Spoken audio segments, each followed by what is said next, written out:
Think you're ready to see the world in a whole new way? I hope so, because I'm about to blow your mind. Have you ever noticed those plastic lines along the side of your phone? They're the oddly spaced stripes that seem to have no purpose. In reality, though, they're probably your phone's most important feature, because without them, your device would be little more than a smart paperweight. They are antenna lines, allowing your phone to remain wireless.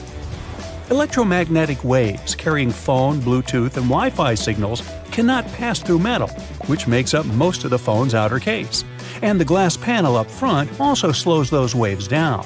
It's like there's a bouncer at the door, refusing to let most signals in or out of the phone. Hey, I've been to that nightclub.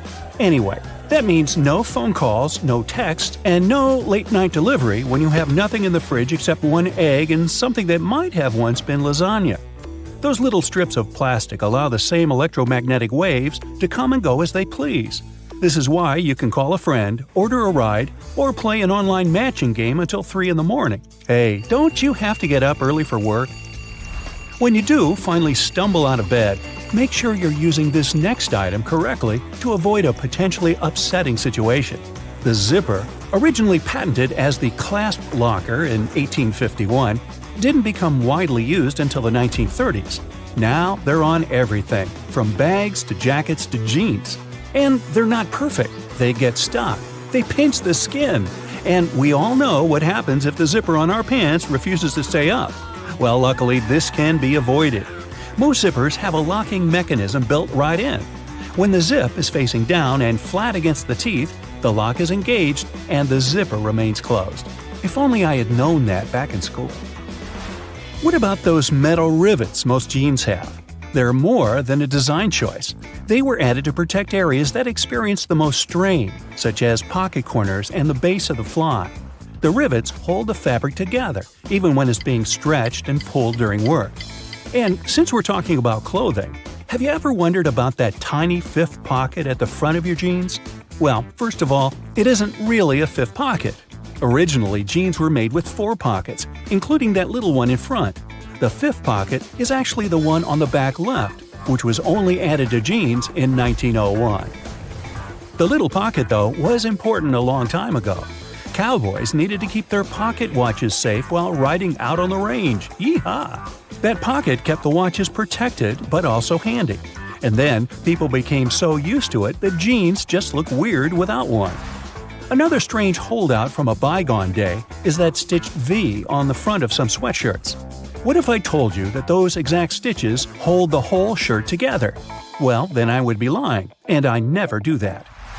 But back in the 1940s, this V was very useful.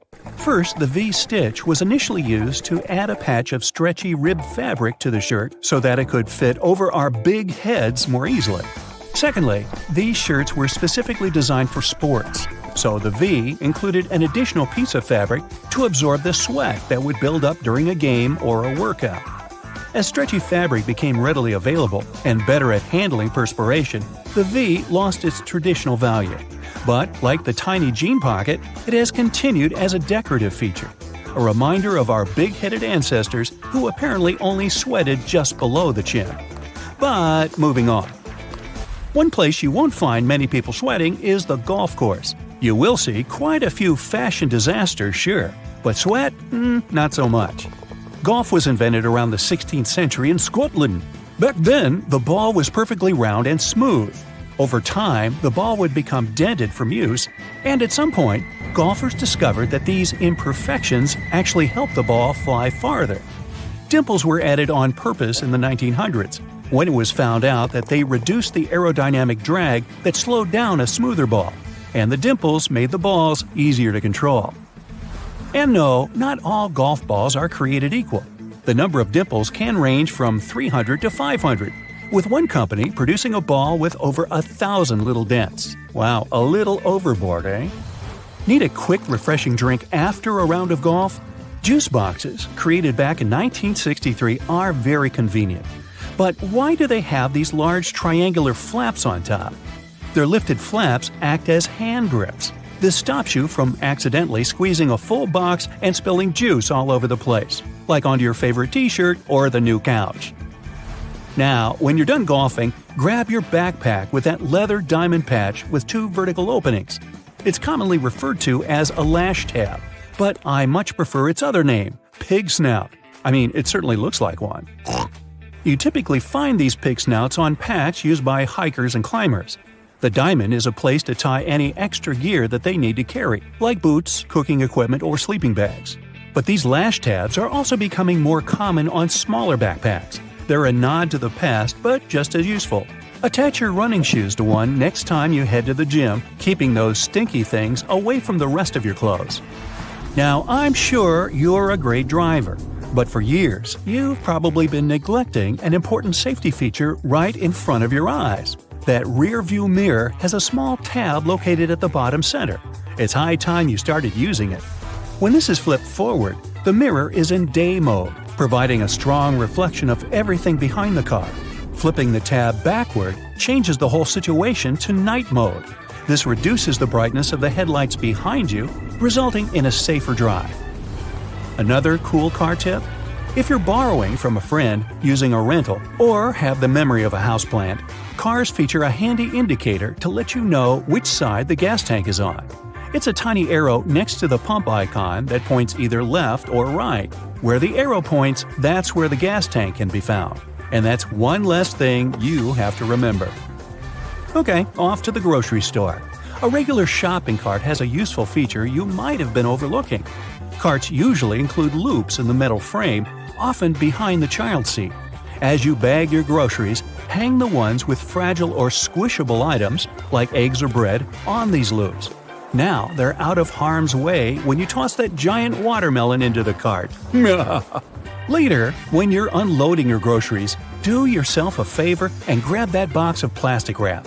You know, the one that is impossible to unroll without the whole tube coming out while the plastic wrap sticks to itself. Check out either end of the box, and you'll see small tabs that you are supposed to push in. This helps to hold the roll in place so you can easily pull the plastic wrap out without all the fuss.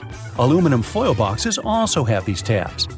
Now that you can finally use that plastic wrap, try this appealing hack. Separate that bunch of bananas and cover each stem in some plastic wrap. The stem releases a gas called ethylene. When it reaches the rest of the banana, it encourages the fruit to ripen and turn black. If you wrap the stems, your bananas will last longer. And since you're in your kitchen, you might as well warm up that coffee from this morning. Just remove the gross skin that has formed on top. Don't eat it. Of course, as you open the microwave, you'll notice that the glass in the door has a strange black mesh inside. This mesh is designed to stop any radiation from passing through the glass. Like the electromagnetic waves we discussed earlier, radiation can't pass through metal. That mesh keeps it all safely inside to help you heat up your food. Thank you, science. Oh, and about that cup of coffee, did you know that the handle size can help you determine how much the mug actually holds? Let your fingers guide you. If you can fit 2 fingers into the handle, then the mug holds 8 ounces or 1 measuring cup of liquid. 3 fingers, 10 ounces or 1 1/4 cups. 4 fingers, 12 ounces or 1 1/2 cups. Pretty cool, huh? You know what? That little disc that's underneath bottle caps isn't just a leftover part of the production process. It creates an even tighter seal with the lid. So even if you turn the bottle upside down, the liquid doesn't leak out everywhere. The plastic disc keeps carbonated soda sparkly for longer as well, so keep it if it's going back into the fridge. Placing a wooden spoon across a pot of cooking pasta can prevent the water from boiling over. This will destabilize the bubbles when they contact the spoon, preventing a spillover onto the stovetop. To make the perfect smoothie, put the liquids in first. Then add any ingredients after you've put milk, coconut water, coffee, or yogurt. This will allow the perfect swirl to blend everything properly. When you open a peanut butter jar for the first time, it looks all creamy and delicious, okay? But the next day, you unscrew the lid and see a layer of unpleasantly looking brownish yellow liquid on the top of your treat. Yuck. Well, that's oil making its way out. To avoid it, turn the jar over and store it like that. The next time, when you open the jar again, the contents will mix once more and you'll be able to enjoy that PB&J to the fullest. That hole inside of the pasta fork stirrer doesn't only drain water out, it's a great measuring tool for how much spaghetti to cook per person. The hole is the recommended amount for a single serving. Pressing the crosswalk button won't always make the walk signal come up. These buttons can be divided into 3 categories. The first needs to be pressed, the second won't work, and the third requires a push of the button to activate that walk signal after a certain time in the day. It all depends on what city you're in, the time of day, and where you are in that city. Tinfoil and plastic wrap boxes have a special design on there to hold that roll in place. A cardboard tab on each end that works as a lock. Push those tabs in, and the roll will stay inside the box. Repeatedly pushing the close door button in a U.S. elevator isn't going to make it close any sooner. In 1990, the U.S. passed a Disabilities Act for elevators, which means that elevators had to ensure that someone with a disability had time to get inside one. The only people who can bypass this are emergency workers and building maintenance people. They'll have keys or even special codes to make that button operational. You can turn on the new episode of your favorite TV show, fall into your cozy couch with a bag of chips, tear it open, and now you have to catch the chips spilling over. You've torn the bag too much. Careful not to make it worse, grab a hole punch and make a hole right at the end of the tear.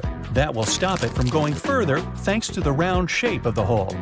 Pouring out juice or milk with the spout at the bottom leads to a glugging effect that splashes the liquid all around. To avoid this, flip the carton around with the spout at the top.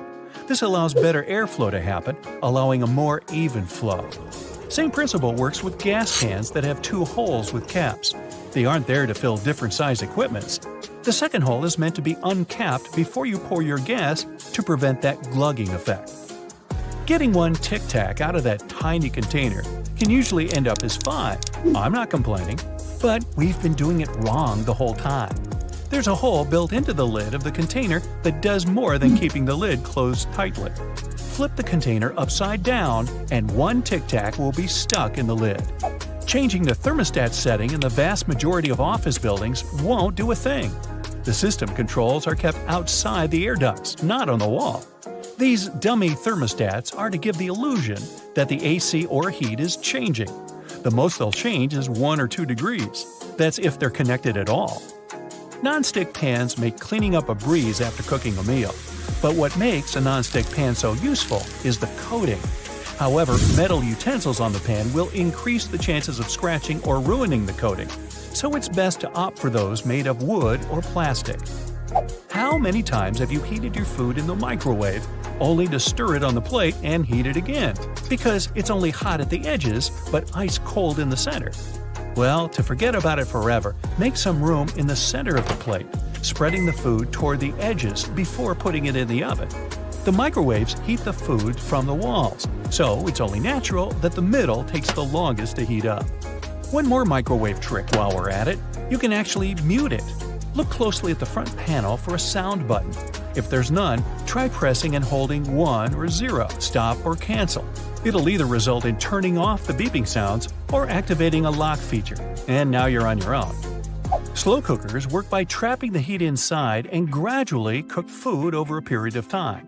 Lifting the lid to check on its progress, like a pot lid, will allow the heat to escape, increasing the amount of cooking time considerably. So, no peeking.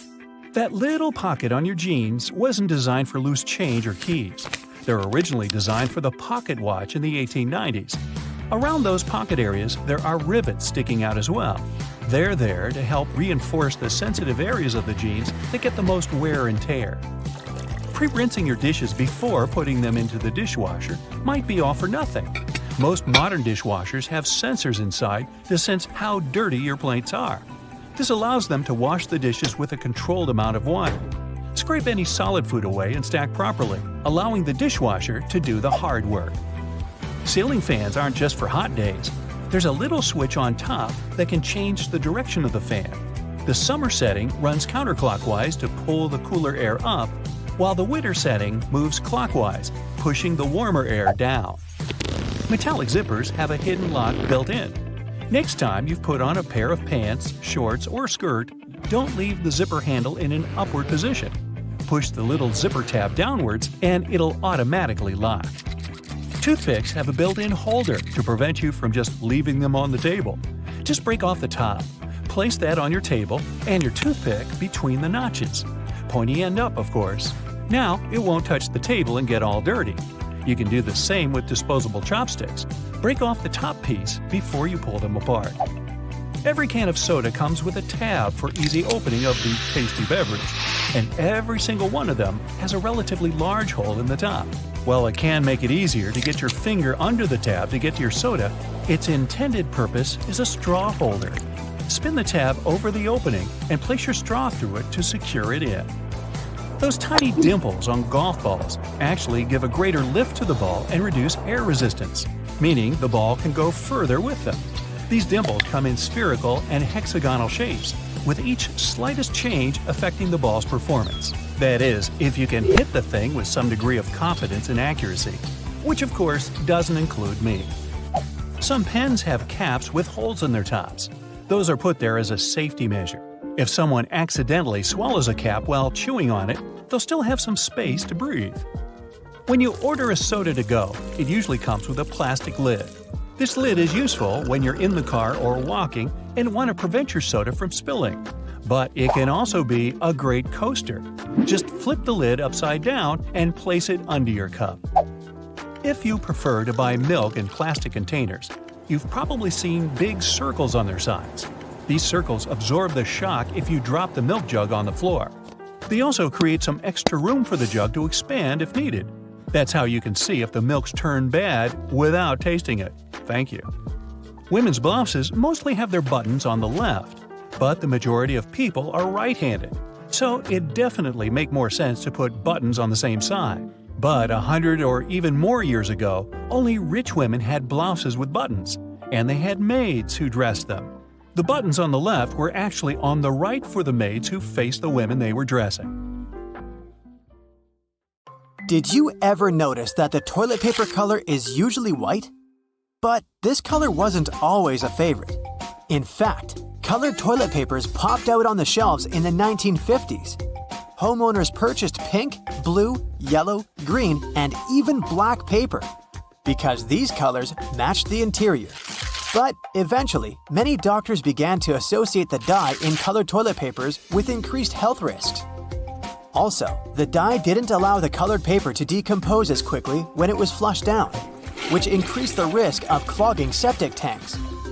This made manufacturing and retail prices too high compared to the basic white paper, and eventually, the demand began to fall.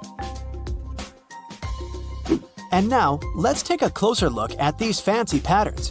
Most people probably don't care about the decorations when it comes to their toilet paper. However, these patterns still exist. But why? Well, there are several opinions. Some say it's just a marketing tool. Manufacturers use pretty decor to make their products look more aesthetically pleasing, and to make customers associate their brand with elegance and a luxurious lifestyle. Another explanation is more practical. These patterns fluff up the paper, which makes it more absorbent. Speaking of fluffiness, have you ever wondered why they have such rough toilet paper in public toilets? The most obvious answer is that high-quality toilet paper is more expensive. Also, companies prefer purchasing giant rolls of low-quality paper because they can change them less frequently. This decision also helps prevent stealing. Yes, people actually steal paper from public toilets. Have you ever noticed that light switches in public toilets are usually placed outside? Well, it's not a coincidence. Construction companies do it for safety reasons because, as we all know, electricity plus water is a dangerous combination. And light switches are connected to power. Therefore, electricity literally flows through them. Of course, professionally installed switches will have a bunch of additional safety precautions. But most builders prefer not to take risks. The UK has far stricter rules for light switch safety compared to the US. That's why if you live in London, you'll probably find light switches outside the bathroom more commonly. But don't worry, most bathrooms in the US feature independent electrical circuits. This provides additional safety in case of accidental electric shock. When any change in the electrical current happens, they should shut off automatically. There are so many awesome lighting opportunities in this world. But why are the traffic lights red, green, and yellow? Turns out there's a reasonable explanation for it. Before traffic lights for cars, there were traffic signals for trains. At first, railroad operators used white color to mean go, red to mean stop, and green to mean caution. But later, they realized that white wasn't such a good idea, because bright white light could easily be mistaken for stars during the nighttime. So railway companies changed the white color for green to mean go and yellow to mean caution, because these colors are easily distinguishable from the others. And eventually, this tradition spread to traffic lights for cars and became a standard. As for the red color, it has the longest wavelength, which means that drivers can see it from a greater distance than other colors. And the color yellow was chosen as a caution sign, because it has a slightly shorter wavelength than red, but still longer than green. What's the dustiest room in your house? Usually, the answer is a bedroom. But why? Bedrooms tend to generate dust from skin cells, dust mites, and fibers from fabrics in your bed sheets, carpets, and curtains. If you have a pet, its fur and skin cells add a significant amount of dirt to this dusty party. Luckily, there are simple ways to make your bedroom less dusty. This includes making your bed every day and cleaning the area regularly with both a vacuum cleaner and water. You can try to get rid of carpets and unnecessary furniture and decor items that tend to collect dust. Also, pay attention to the quality when you buy curtains or bed sheets. The looser the fabric, the more dirt it collects. And finally, you can ban your pet from entering the bedroom. But let's be honest, you would never do that. Modern air purifiers, air conditioners, and ceiling fans can help make your sleeping area cozier, but make sure to clean them regularly. Otherwise, if your filter is dirty or clogged up with fur or any other pollutants, it won't collect new dust properly. And the dust would end up on your bedroom surfaces. Speaking of dust, did you know that you can clean the edge of a broom with a dustpan? This zigzag over here is not only for aesthetic purposes, you can use it as a comb for the bristles. Have you ever had these marks behind your ears after wearing your glasses? Sometimes it can even take them weeks to go away. Well, it's a sign that the side pieces of the glasses, called temples, are not adjusted properly for your head. In other words, they're too tight. This can cause skin irritation and even headaches. If they're bent towards the area behind your ears, they can press on the fragile part of the skull. So, keep in mind that temples should not only have the correct size, but also correct adjustment. A professional optician can easily fix this problem. It's way safer than trying to do it on your own. Box graters can be used in a horizontal position too. In many cases, it's much more convenient to grate a carrot or a big block of cheese this way.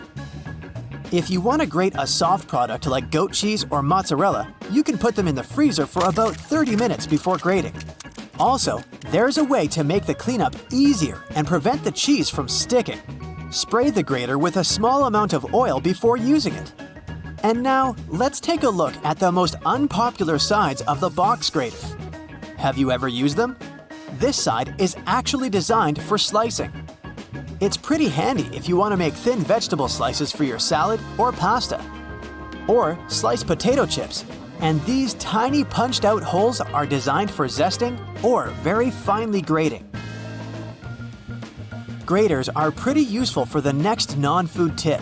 If you're on a budget, you can purchase this super cheap laundry soap. Grate a small amount and throw it right into your washing machine instead of using the regular washing gel. Did you know that you can change which way the refrigerator door opens? There are hinges over here. If you attach them on the other side, the doors will swing the other way. But before trying to do any repairs by yourself, make sure to disconnect the power source. And read the instructions for your particular model of the fridge. Have you ever noticed that there's a shiny side and a dull side to tinfoil? Many people believe that it matters which side is used up or down because the shiny side would trap the heat better. But in fact, it makes no difference at all.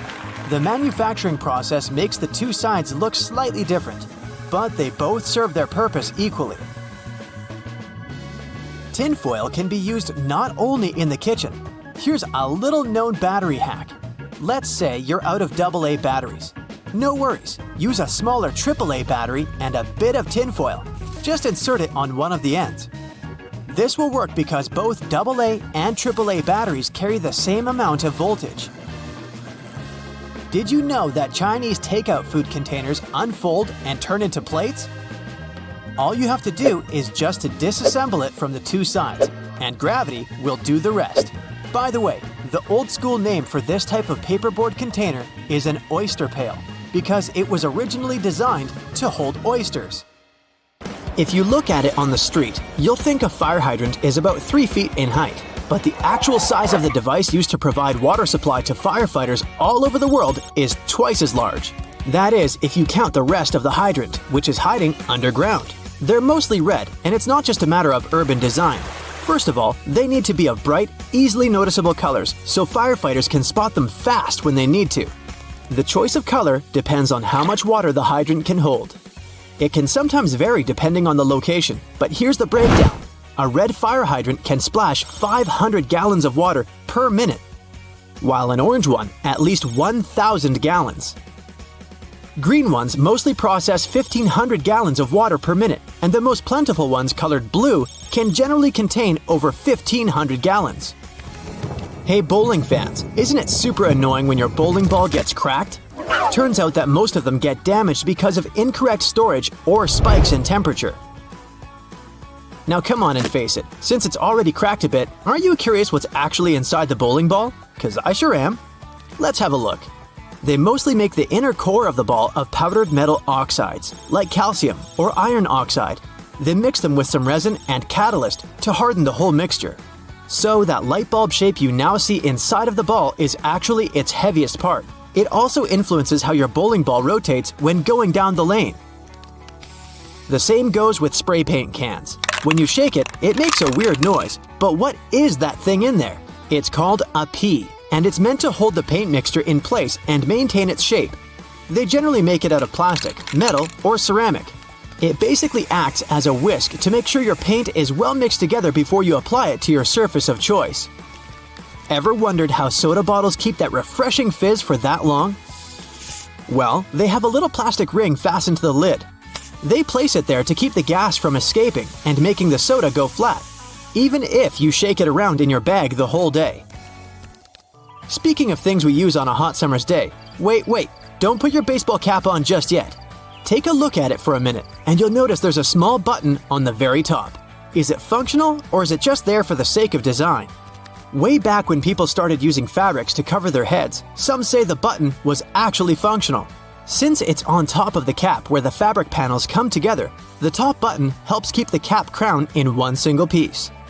Now, with recent advances in fabric and pattern design, the button is more of an aesthetic feature.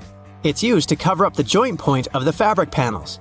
Your cap might not have a button at all, but don't you think a cap actually looks better with one? Cotton pads have two sides, and if you take the time to look at them carefully, they're actually different in texture. Just in case you've ever wondered why, the textured side is for applying makeup, and the even side is for removing it. Bookworms, this one is for you. Dust jackets that come with a lot of hardcover books are not just meant to make your book look pretty, they also double as a bookmark. Just fold the pages you've already read underneath the inside of the jacket, and voila! Next time you reach out for your favorite shirt, take a look at the top buttonhole. It should be stitched horizontally, and all the other ones are vertical. Turns out that the dress shirt was designed this way since the first and the last buttons were the first ones to unbutton throughout the day. They then changed the direction of the buttonhole to ensure the shirt would stay nice and fitted before you're ready to take it off. These days, we have so many variations of this awesome dessert that it's hard to imagine we've ever lived without it. You can find different types of cookie dough ice cream or even chocolate chip cookie cake basically everywhere, but the famous cookie wasn't actually invented until 1930. The story goes that a woman named Ruth Graves Wakefield was preparing some chocolate cookies as she was waiting for some guests to arrive.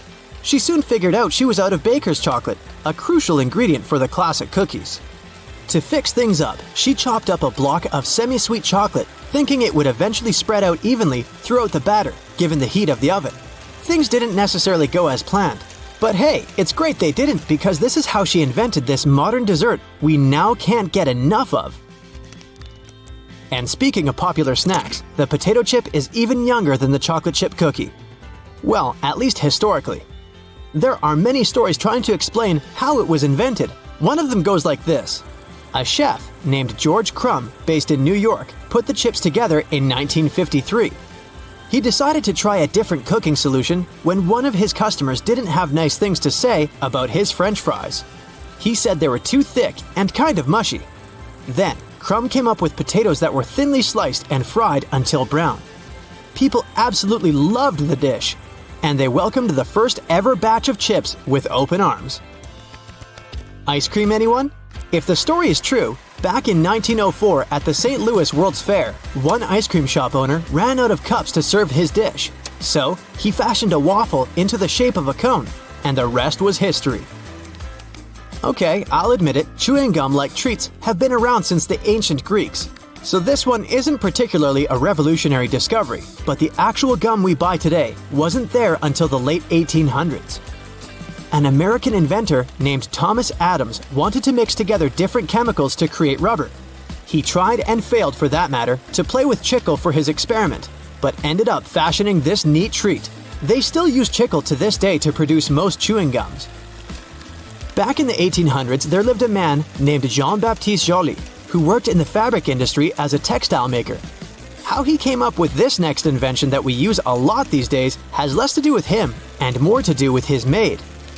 The story goes that the woman accidentally knocked a kerosene lamp over onto a tablecloth. Instead of getting upset over the damaged fabric, Joly noticed that the substance actually made the material cleaner.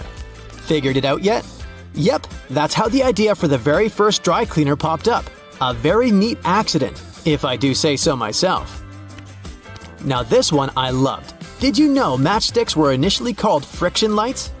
Or at least that's how their inventor, a chemist named John Walker, called them back in 1826. He scraped a stick coated in chemicals across his hearth, totally by accident one day, and realized that they ignited and created a spark. Initially made out of cardboard, they were then made using wooden splints and sandpaper. Back in the 1940s, a man named Harry Coover stumbled upon a chemical formulation that seemed to stick to everything it touched. The scientific community at the time didn't look much into it, as the formula didn't seem to have many applications back then. It wasn't until 1951 that he looked a bit more into the formula and decided to repurpose it, along with a fellow Eastman Kodak researcher named Fred Joyner. They gave it a proper full name. But you must know it by the shorter version: super glue. It also has many uses in security these days that it's hard to believe that we didn't come up with this one on purpose. Back in 1903, a scientist named Edward Benedictus knocked over a flask by accident. He looked down and was amazed to see that the glassware had just slightly cracked but maintained its shape. He was expecting it to break into a million tiny pieces. Curious about this hidden feature, he looked into it and figured out what was keeping the glass together was a substance coating the inside of the glass. Ta-da! That's how humanity came up with safety glass. I want you to get ready to have your eyes finally open to some of the strange little secrets behind everyday items. From tape measures to toothbrushes to the kitchen stove, you'll never look at or use any of these things the same way again. Let's start with a humble tape measure. See how shy it is? It's actually a much more useful tool than you might think. Struggling to measure something on your own? Well, there's a hole or notch in the metal bit on the end. Called a nail grab, it allows you to hook it onto a small nail or screw, which then holds the tape measure in place while you pull it open. No more wild flopping around while you try to read it. But that metal end seems a little loose. Maybe it's time to buy a new one. Nah, don't. The end is actually supposed to move around, helping you get an accurate measurement. The hook is actually 1/16 inch wide, and that little bit of movement takes this into account. If you push it against something for an inside measurement, the hook is included in the final number. If that hook is on the end of something for an outside measurement, the slight gap equals the space the hook would take up. Your measurements are always spot on. Oh, and stop bending the tape when trying to include a corner in the measurement. Your numbers will be wrong. Check the casing. You'll actually find a measurement listed on the side. This is the length of the case itself. Press the casing into the corner, add that number to your measurement, and you'll have the correct information for any project. And guess what? There is actually a National Tape Measure Day. Ta-da! It's celebrated each year on July 14th. Wow, they really do have a day for everything. Now, another tool you haven't been using correctly? The stapler. Take a closer look at the metal plate at the front end. This is called the anvil, and yes, it helps bend the staples. But did you know it actually has two settings? A traditional staple's arms point inward, securing several sheets of paper in place.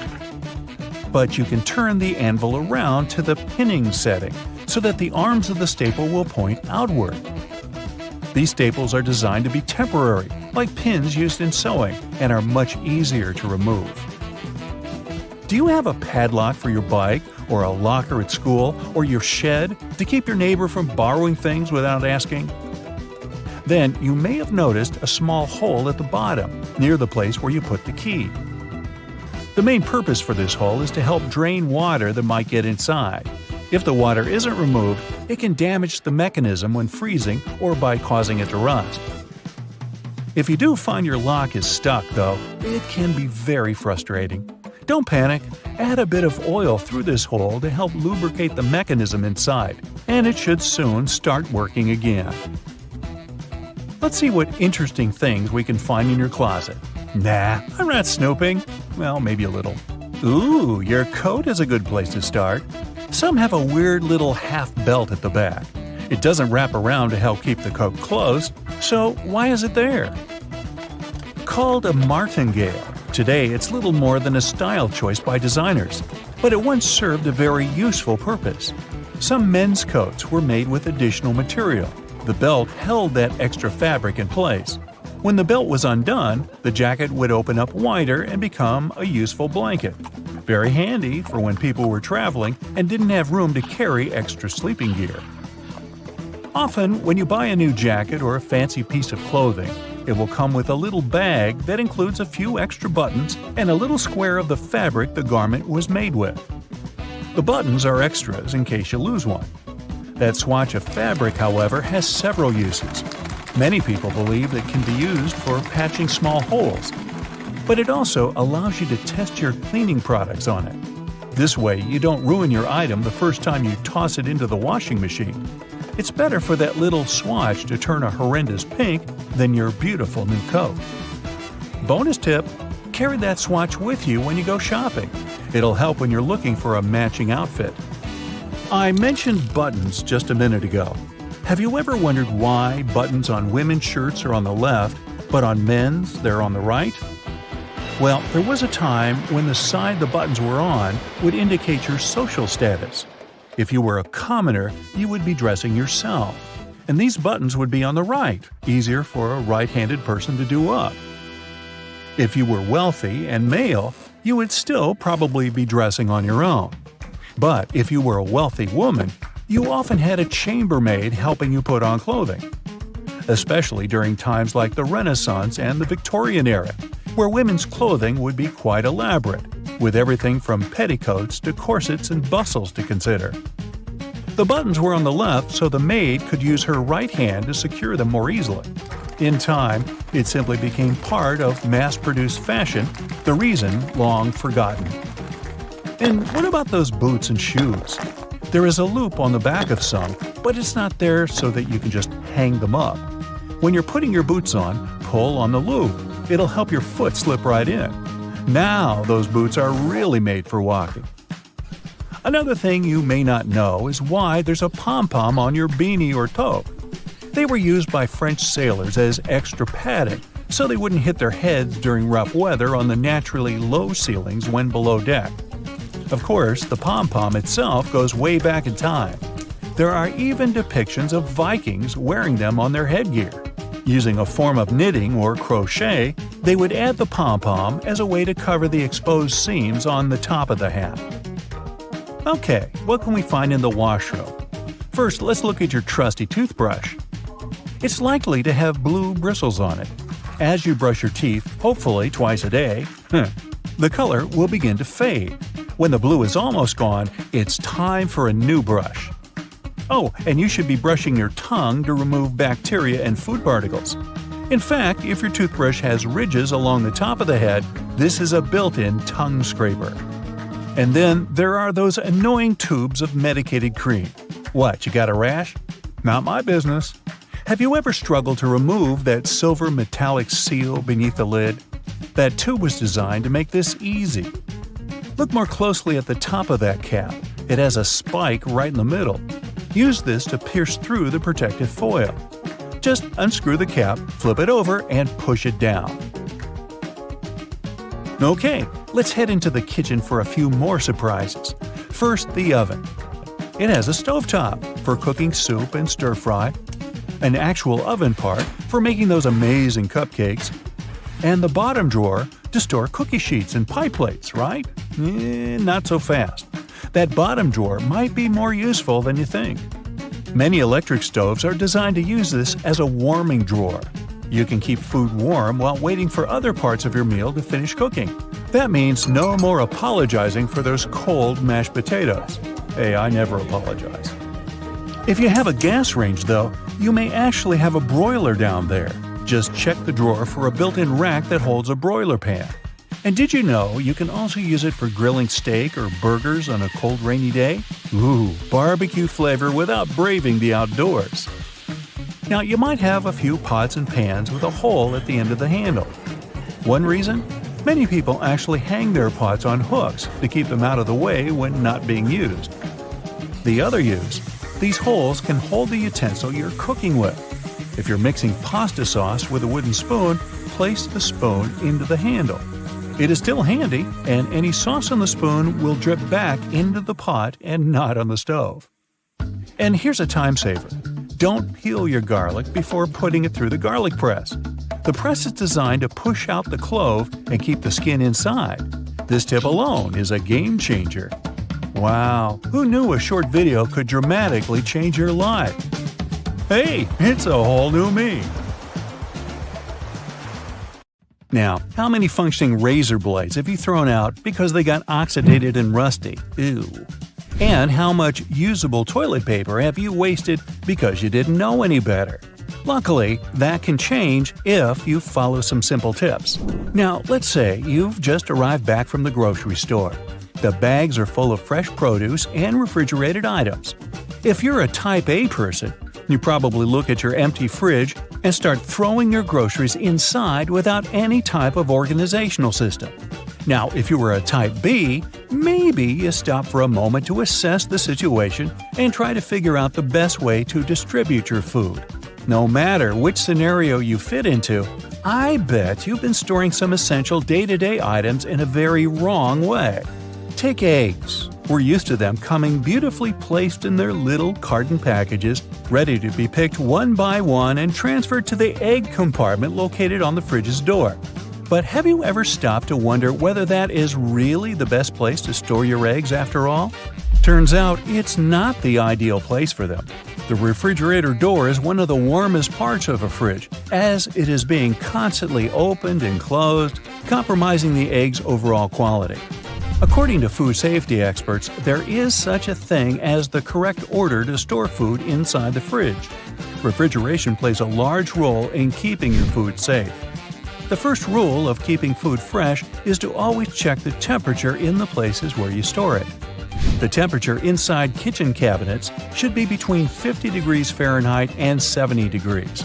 And when it comes to the fridge, it must be around 37 degrees Fahrenheit, while the freezer should mark nothing over 0 degrees Fahrenheit. Store your refrigerated foods by cooking temperature, from the lowest temperature on the upper shelves to the highest cooking temperature on the bottom shelves. Keep ready-to-eat foods that need little to no cooking at all on the first fridge shelf. Then organize the rest of your shelves by cooking temperature.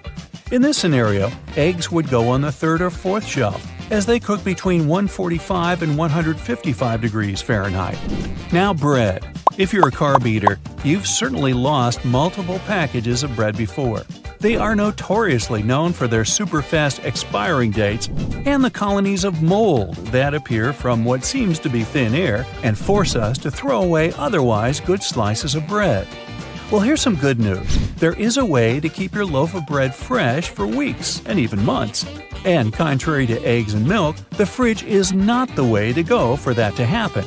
Instead, separate the slices of bread and place them in a plastic bag. Now, close the bag, removing all air from inside it. Be sure to leave the bag as free from air as possible. That is what will generate its safe storage. Now, place the airtight bags of plastic into a freezer, and voila! Your bread can last up to 3 months that way. How about pickles and other condiment food jars?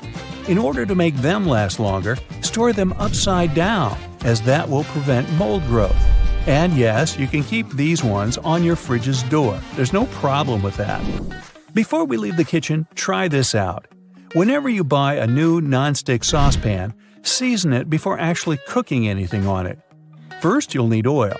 Rub on the edges of your pan and place it inside the stove for about 60 seconds. Let it absorb the heat, then remove the pan from the stove and let it cool down. Wipe off the excess oil, and there you have it. This way, the oil will fill in any small gaps or little pores in the pan, smoothing down the surface until it's all even. You can now expose the pan to high temperatures and it won't get damaged. Now, let's move on to bathroom items. Toilet paper is easily one of the most wasted household items. Even if we notice it, we don't really do much to change the way we go about it. Apart from the classic over-under discussion of how we should place toilet paper, there is a less-known must-do habit that we often ignore. Just to fill you in case you've been oblivious to this until now, toilet paper science has long debated whether the correct way to hang the roll is with the loose end draped over the top or with the loose end hanging inside next to the wall. And as much as I bet many here already know the answer, can I have a drum roll, please? Well, you got that right if you guessed with the loose end draped over the top. It is so for the simple reason that over provides easier access to the loose hanging end of the paper and minimizes the risk of knuckle-on-wall germ gathering. Ooh. But now, toilet paper ingenuity doesn't end here. Did you know that to reduce toilet paper waste, you should squish your rolls before placing them on the bathroom hanger? By squishing, I mean laying them down horizontally and pressing them down with your hand until their aspheric center has turned into an oval, almost flattened shape. Yes, you should aim at flattening your toilet paper, and no, I haven't lost my mind. That happened long ago. The purpose of this practice is to make it harder for toilet paper to rotate. When you hang it in its usual, more circular form, it rotates too easily. This way, it lets us, the toilet paper users, effortlessly enjoy it in an unlimited fashion. Depending on the force we use to pull the paper, we will end up with twice or 3 times the amount of paper we needed in the first place. And sure, we could just roll the excess back. But I bet most of us here don't do that and end up just wasting huge chunks of paper. You get the idea, right? Oval-shaped paper equals more controlled rotation and thus less waste of toilet paper. So there. Then we have razor blades. If you're the person who never stops buying razor blades because the last one you bought 5 days ago is already rusty from your bathroom's humidity, maybe you'll want to listen to this one. It's not true that razor blades have such a short life expectancy. They can and should last longer in our bathroom cupboards. We just need to know how to handle them. Now, you don't have to be an expert to know that a warm and moist environment doesn't go well with razor blade steel. So, for starters, you should always dry them after using them, especially if your last usage was in the shower. Then, keep them in a cool and dry spot, maybe even out of the bathroom. They will surely last longer this way. Using a rusty blade can be especially bad for your skin, contributing to bacterial or fungal infection. So that's a big no-no for leaving the blade face down in a puddle of shower water. Do keep that in mind. After that delicious shower, some people may head back to their bedrooms. If it's near bedtime, they might even decide to light that aesthetically pleasant nightside candle and enjoy the most out of its pleasing white musk and warm vanilla aroma. But if your candle has been burning too quickly, try these tricks out and see if it'll last longer. You can trim your candle's wick multiple times and keep it as far away from water and moist as possible. It will guarantee that your candle's wax stays firm and steady and thus continues to burn slower for a longer period of time. A little extra tip regarding candles: never throw away their jars once you finally burnt them out. Suppose you made it to the end of your candle. Congrats! Boil some water, wash the recipient with detergent and warm water, clean the remaining wax out of it, and reuse the jar. You can plant a succulent, store art supply, or use it for anything your heart desires. And there you have it. Little changes in habits can go a long way in your daily life. Be sure to check them out and let us know in the comments below which one was your favorite to try out. Me? I'm going to make candles out of toilet paper. We'll see how that goes. This is the right way to use a hairbrush. Don't use it horizontally. Hold it in a vertical position. The bristles are lined up vertically. If you hold the comb horizontally, then these bristles begin to bend. You can check it yourself and feel how convenient it is this way. You enter the room and take off your sunglasses. Where are you going to hide them? Are you going to hold them in your hand or hang the glasses on your shirt collar? Or maybe put them in your pocket? The best way is to put the glasses in the breast pocket so the lenses look inside and only one temple sticks out. Your glasses will be protected from damage this way. According to the rules of etiquette, you must always let out those who are leaving the room, building, or elevator first, only then enter. This simple rule helps to avoid collisions and awkward situations. Do you have paint rollers in your house? Let's say you're doing repairs and painting walls. See how a thick layer of paint gets on the roller? People clean it in different ways. Someone washes it off with water or scrapes the paint off with a knife or paper. But there is an easier way. You can buy special squeegees for paint rollers. Their blade shape fits the roller perfectly and scrapes off all the dirt. Toothpicks are always on the table at restaurants and cafes. People use them incorrectly when picking their teeth with them after eating. The correct and cultured way is to go into the restroom and carefully pull out all the food. You don't have to tear off the cover layer from the dishwasher tablet. This layer is tiny. Just put it in the tank and the water will dissolve the cover. You know this feeling of happiness when you're hungry and find some pizza in the fridge? How are you going to reheat it? You can use a microwave or an oven, but there is a great alternative way. Heat a frying pan and put a piece of pizza on the side of it.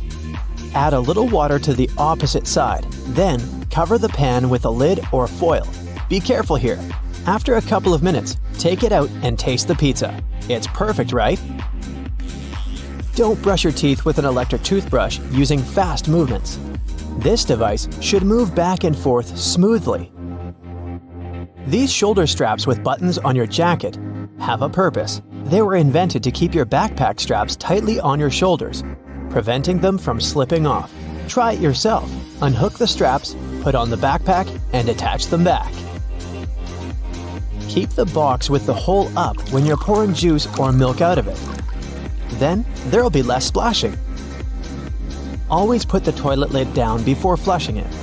Small, imperceptible particles of dirty water splash and pollute the entire space when you keep it open. Many people have a seasoning shaker in their kitchen, and most just shake it to pour spices on food. If you're one of them, stop right there. Just flip it over and scroll the top cover with holes. Spices will easily fall out without any obstacles. Do you have bad breath? How are you going to check it? You can breathe on the palm and feel it, but this method is not effective. It's much better to lick your wrist. Don't touch it with the tongue tip. Lick it with the middle part. Smell it, and yeah, that's what people get when you're talking to them. One of the ways to keep your breath fresh is to stay silent. When you talk a lot, your mouth dries up. Without moistening with saliva, many bacteria accumulate in it, and this is what gives you bad breath. There's an empty space between the panes in the oven door. You can stick a brush in there to clean the window. The entrance to this space is at the bottom of the door. Open the lower shelf, then push the brush through the hole. There are many ways to separate the yolk from the white in a raw egg. You can use special spoons or do it with a bottle. Someone slowly pours egg white from the shell. None of the methods are easy, especially if you're doing it for the first time, but you can extract the yolk much more efficiently without using any additional equipment. Just pour the raw egg onto a plate and take out the yolk with your own hands, but before that, oil your fingers with garlic. Did you know that it's better to wash the rice in cold water before cooking it? Water helps to separate the dry grains from each other. During cooking, the washed rice grains don't stick together. This makes the rice fluffy and delicious. The easiest way to peel garlic is to put it in the microwave. Cut off the tip and leave it in the microwave for 20 to 30 seconds. Done! You can peel it easily now. Do you know how to properly open a pack of spaghetti? Take it with both hands. Hold it upright and hit the bottom part against the table. Don't be afraid to use force. The lower side of the pack should evenly touch the table surface. A slight deviation can damage your spaghetti. You can also open it by strongly slapping its back with your palm. But this option requires more practice. It turns out that you don't really have to wrap your suitcase with a protective plastic film while traveling. You can use a t-shirt instead. Just put your clothes on your suitcase as a cover, and don't waste your time and money wrapping it in plastic. Here's the right way to tie a garbage bag to get rid of the hole in the middle. Don't tie these thin straps together. Hold them to the top. Make a knot, and wrap the knot through the loop. Now you have a good tight seal here. Here's the best way to open a bag of chips at a party. Put the bag horizontally. Fold two corners on the same side and roll this side inside a little bit. Put the bag with this rolled side on the table and open the top.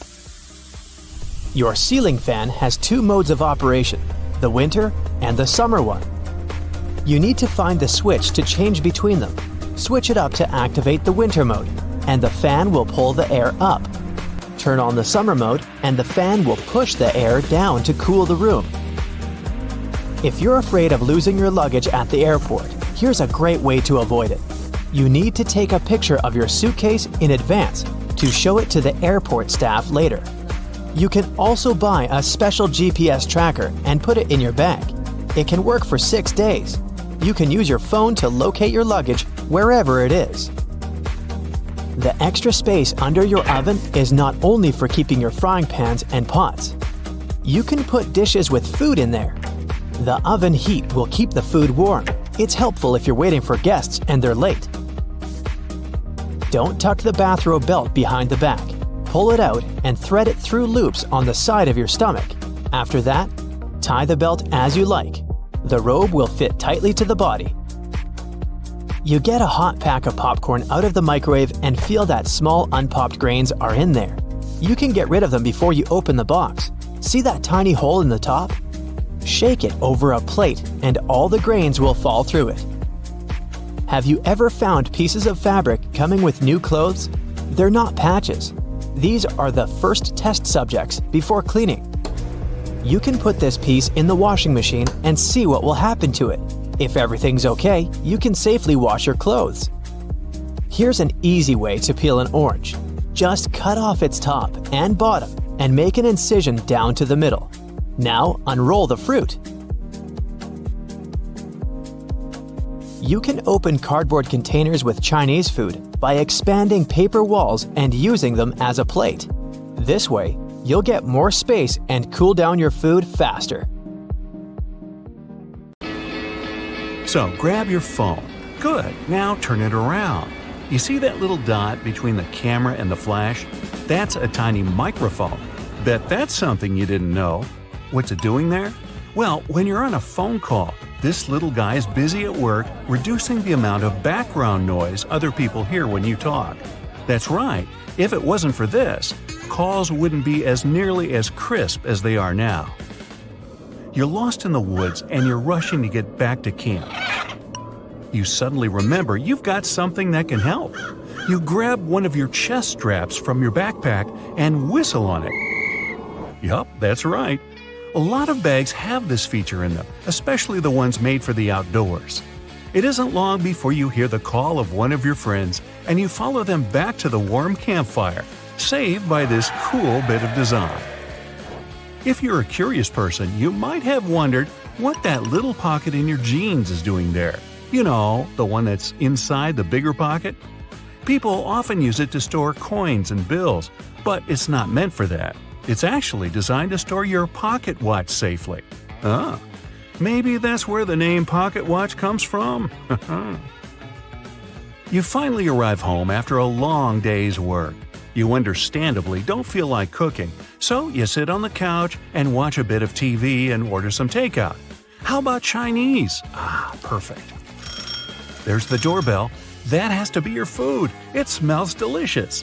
Wait, before you grab the plates, do this instead. Open your Chinese food container on the table. It becomes the perfect plate, and it's cardboard, which means no cleaning either. The can of soda you got with your food has a cool feature too. Look at the tiny metal tab there, the one you use to open the can. Guess what? You can fit your straw in there. In fact, that's exactly what they're made for. Go ahead, try it for yourself. If you're not at your computer, take a look at your keyboard right now. If you're not, that's okay. Here's one on the screen. The keycaps are arranged in what's called the QWERTY layout, named after the first 6 keycaps below the numbers. As it turns out, it wasn't always this way. They used to be laid out alphabetically, which would make more sense when you think about it. The alphabetical layout fell out of use because long ago there were things called typewriters. Remember those? You press down a key and a type bar would fly out, hitting an inked ribbon and stamping a letter on the piece of paper. Eventually, typists got good at this and typed faster. Too fast. The type bars would eventually get caught in a log jam with each other, ruining the flow. To fix this problem, they made keyboards with randomized keycaps. The new layout actually worked better because it made typing harder, helping to slow typists down and prevent the type bars from getting stuck. Much better. Today, no type bars, no typewriters, mostly. People are still fast nowadays, but you just can't help but wonder who is faster though, us or them. Keyboards have another hidden feature too. Have you ever noticed that the F keycap and the J keycap have little bumps on the bottom of them? As it turns out, they're there to help people figure out where they are on the keyboard without having to take their eyes off the screen. Grabbing a takeaway cup of coffee at your favorite cafe might be just what you need to fully wake up in the mornings. When you get back home or to work, though, you might be afraid to stain your desk when you put the steaming hot coffee down. Worry not, your plastic lid isn't only good for keeping your coffee hot, it also doubles as a coaster. In fact, they're the perfect size to hold a cup. Try it for yourself. This one's going to come in handy if you're a home cook.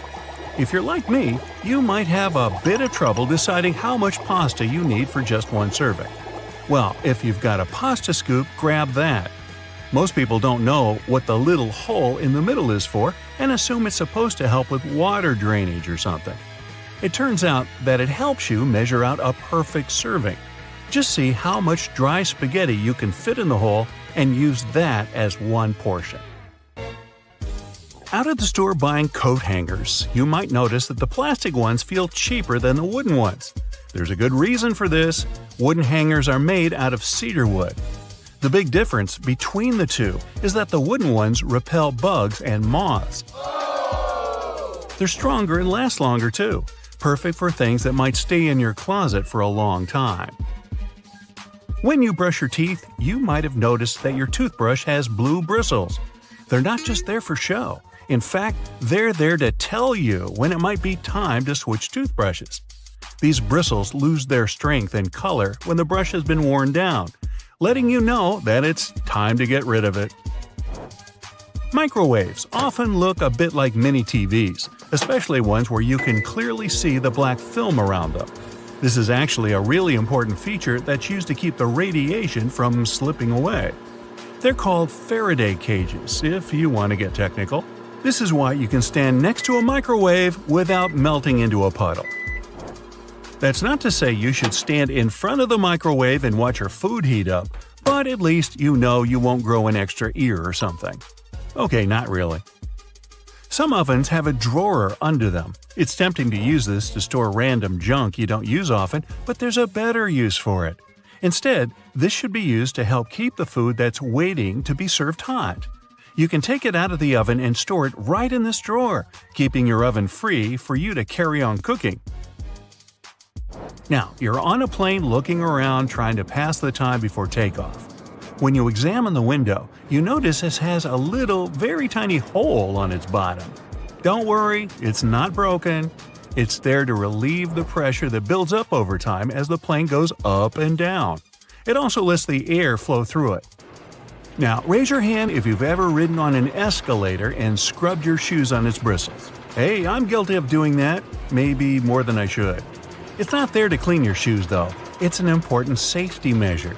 It stops your shoelaces, clothing, and other stuff from getting stuck in there, avoiding a nasty scene when you go to get off. Sometimes a piece of fabric comes with your new clothing. It usually comes along with the extra buttons in a little plastic bag. You might think it's just a piece of fabric to use for future patching, in case you rip it. But that isn't its purpose at all. It's actually supposed to be put in the washing machine to test how it reacts to various washings.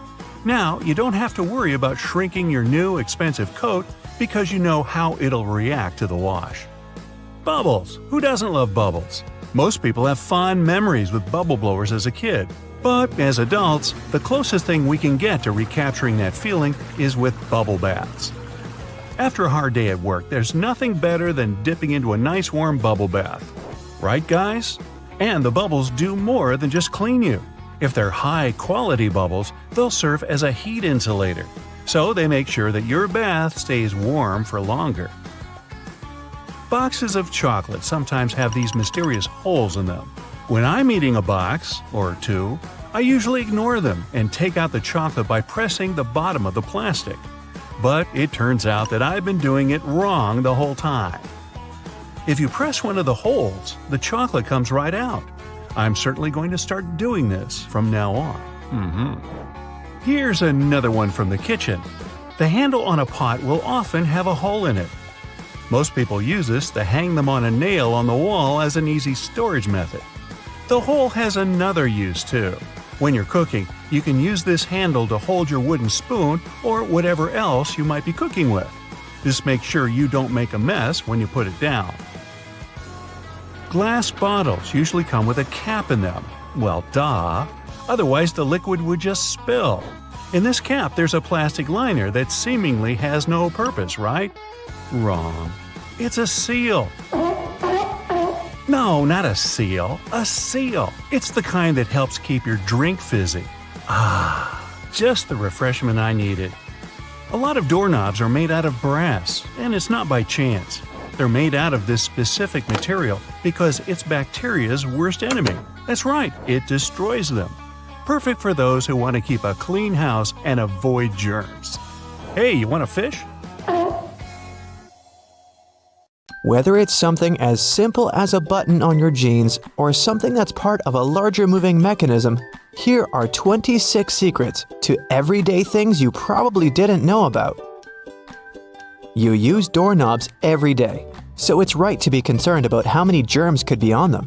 However, they have made doorknobs out of brass partly for that reason. Brass provides an antimicrobial effect, eliminating the microorganisms that were hoping to start a colony on your doorknob. Your pants have that 1/5 pocket that's recognized as the small useless one. Originally, it was there to provide a safe place for your pocket watch, something that was necessary when first implemented in 1901. It then continued to remain for traditional purposes. However, it's still a great place to put your Tic Tacs. You've probably mistaken those little rivets on your jeans as some form of fashion statement, similar to the small pocket. In fact, they're incredibly important. They are there to provide extra support for areas that withstand the most strenuous parts of your clothing, preventing them from embarrassingly falling apart. That little button at the end of your seatbelt seems like it's way out of place. In fact, it's there to ensure your buckle will always remain at the end, so you won't have to awkwardly fiddle with your seatbelt every time you put it on. You're in a new car or a rental, and the gauge tells you the gas is getting low. You don't know which side the fuel cap is on from the inside. It can cause unnecessary effort at the gas station. However, your fuel gauge has an arrow that reminds you which side to fill your gas tank up from. Some models of cars may also have a gas tank hose instead, with the hose pictured on the side that the cap is on. Hiking and walking through snow requires the best kind of footwear. The shoes which are perfect for this also have an extra eyelet for your lace to loop through. Looping your laces through the extra eyelets will give more support for your ankles and feet and will provide more stability as you walk. But as you walk, blisters are also a concern. The sweat in your shoe creates friction between the feet and the shoe, which then helps create the blisters. Antiperspirant that you use for your armpits will help keep the feet from sweating. Just make sure you use the clear one. Cooking for people is always nice. However, sometimes the guests are late. Yep, we're all guilty of that sometimes, right? The extra drawer under your oven, where you've been keeping all of your spare pots and pans, was actually made to keep your food warm. Great for those who are late to the meal. Ever wondered how long that padlock could possibly last when it's outside, in the rainy weather, keeping your bike safe? It has a little hole at the bottom of it. It's there to drain water to avoid corrosion on the inside. It also serves to provide oil, further prolonging its use. That hole in the elevator door isn't there to check who's inside so you can avoid sharing a ride with specific people. It's a keyhole in case it breaks down. Ketchup, sauce bottles, and all other condiments we love all have a stage when it's difficult to get the insides out. You try hitting it, shaking it, and poking things inside to encourage the tasty condiments to come out. Luckily, there is an easier way to do it. The label at the top suggests where to tap the bottle. The sauce will come out easier and smoother, allowing gravity to take the place of frustration. The purpose of wooden coat hangers is to help repel pesky insects and avoid fungal growth that eats away at your clothing. As it's made of cedar wood, it contains oils that have insecticidal and fungicidal properties and were used as far back as the ancient Egyptians, although they used it for other purposes. We've all been trained and tested at the art of typing and know the correct way to use a keyboard. But you may not have noticed that the F and J keys have a small ridge at the bottom. They're there to help you find your correct starting place with your fingers on the keyboard, without having to look down. If you've been lucky enough to get the window seat on the plane, you would have noticed that little hole at the bottom of the window. It helps with the air pressure on the plane. The window itself is made from acrylic and isn't actually glass, which saves it from fogging up so you can see the scenery on your journey. The windows on planes were originally square. However, they would continuously break from the constant changes in pressure. Round windows are able to evenly distribute the pressure, ensuring you'll have a pleasant journey without falling out. For all you Nintendo Switch players, those who have tried to taste your cartridges will notice they have a bitter taste. The manufacturers added it intentionally, as the Switch's cartridge size is very small and it might be a hazard for the youngest players that have a tendency to put things in their mouth that they shouldn't. So the bitter taste made from denatonium benzoate ensures that they won't be tasted for too long. Cosmetics containers that are filled with products used for your skin have a secret number on them. This is to help inform you how long the product will be usable, ensuring it doesn't cause the reverse effect by damaging your skin instead. Pen lids have a hole at the end of them. It's not there to help your pen breathe and boost performance, but it's there to help you breathe. Just in case while you're sitting in class or at work and you're chewing on your lid and just happen to swallow it, you can be rest assured if it's stuck, the pen makers were thinking of you. When you're traveling by car or any other form of ground transportation and you're trying to drink your favorite pop from a straw, you'll find it quite difficult to do at times. Simply turn the tab on the can around so that your straw easily fits inside, making it easier to drink out of. There are always spare buttons when buying new clothes, along with a little bit of fabric. It's far too small to repair that crutch part that always rips first. The fabric is actually there for you to test how to wash it, so you don't accidentally ruin your brand new clothes. Determining how much pasta you need just for yourself can be difficult to figure out. Your big spaghetti spoon with the big hole on the inside, that looks like it's there to drain water, is actually there so you can put the uncooked pasta inside before cooking, so you know exactly how much you need. New shoes always come with those strange little packets. That's silica gel. The gels are there to reduce the moisture in the air to avoid any fungal growth while the shoes were waiting to be purchased.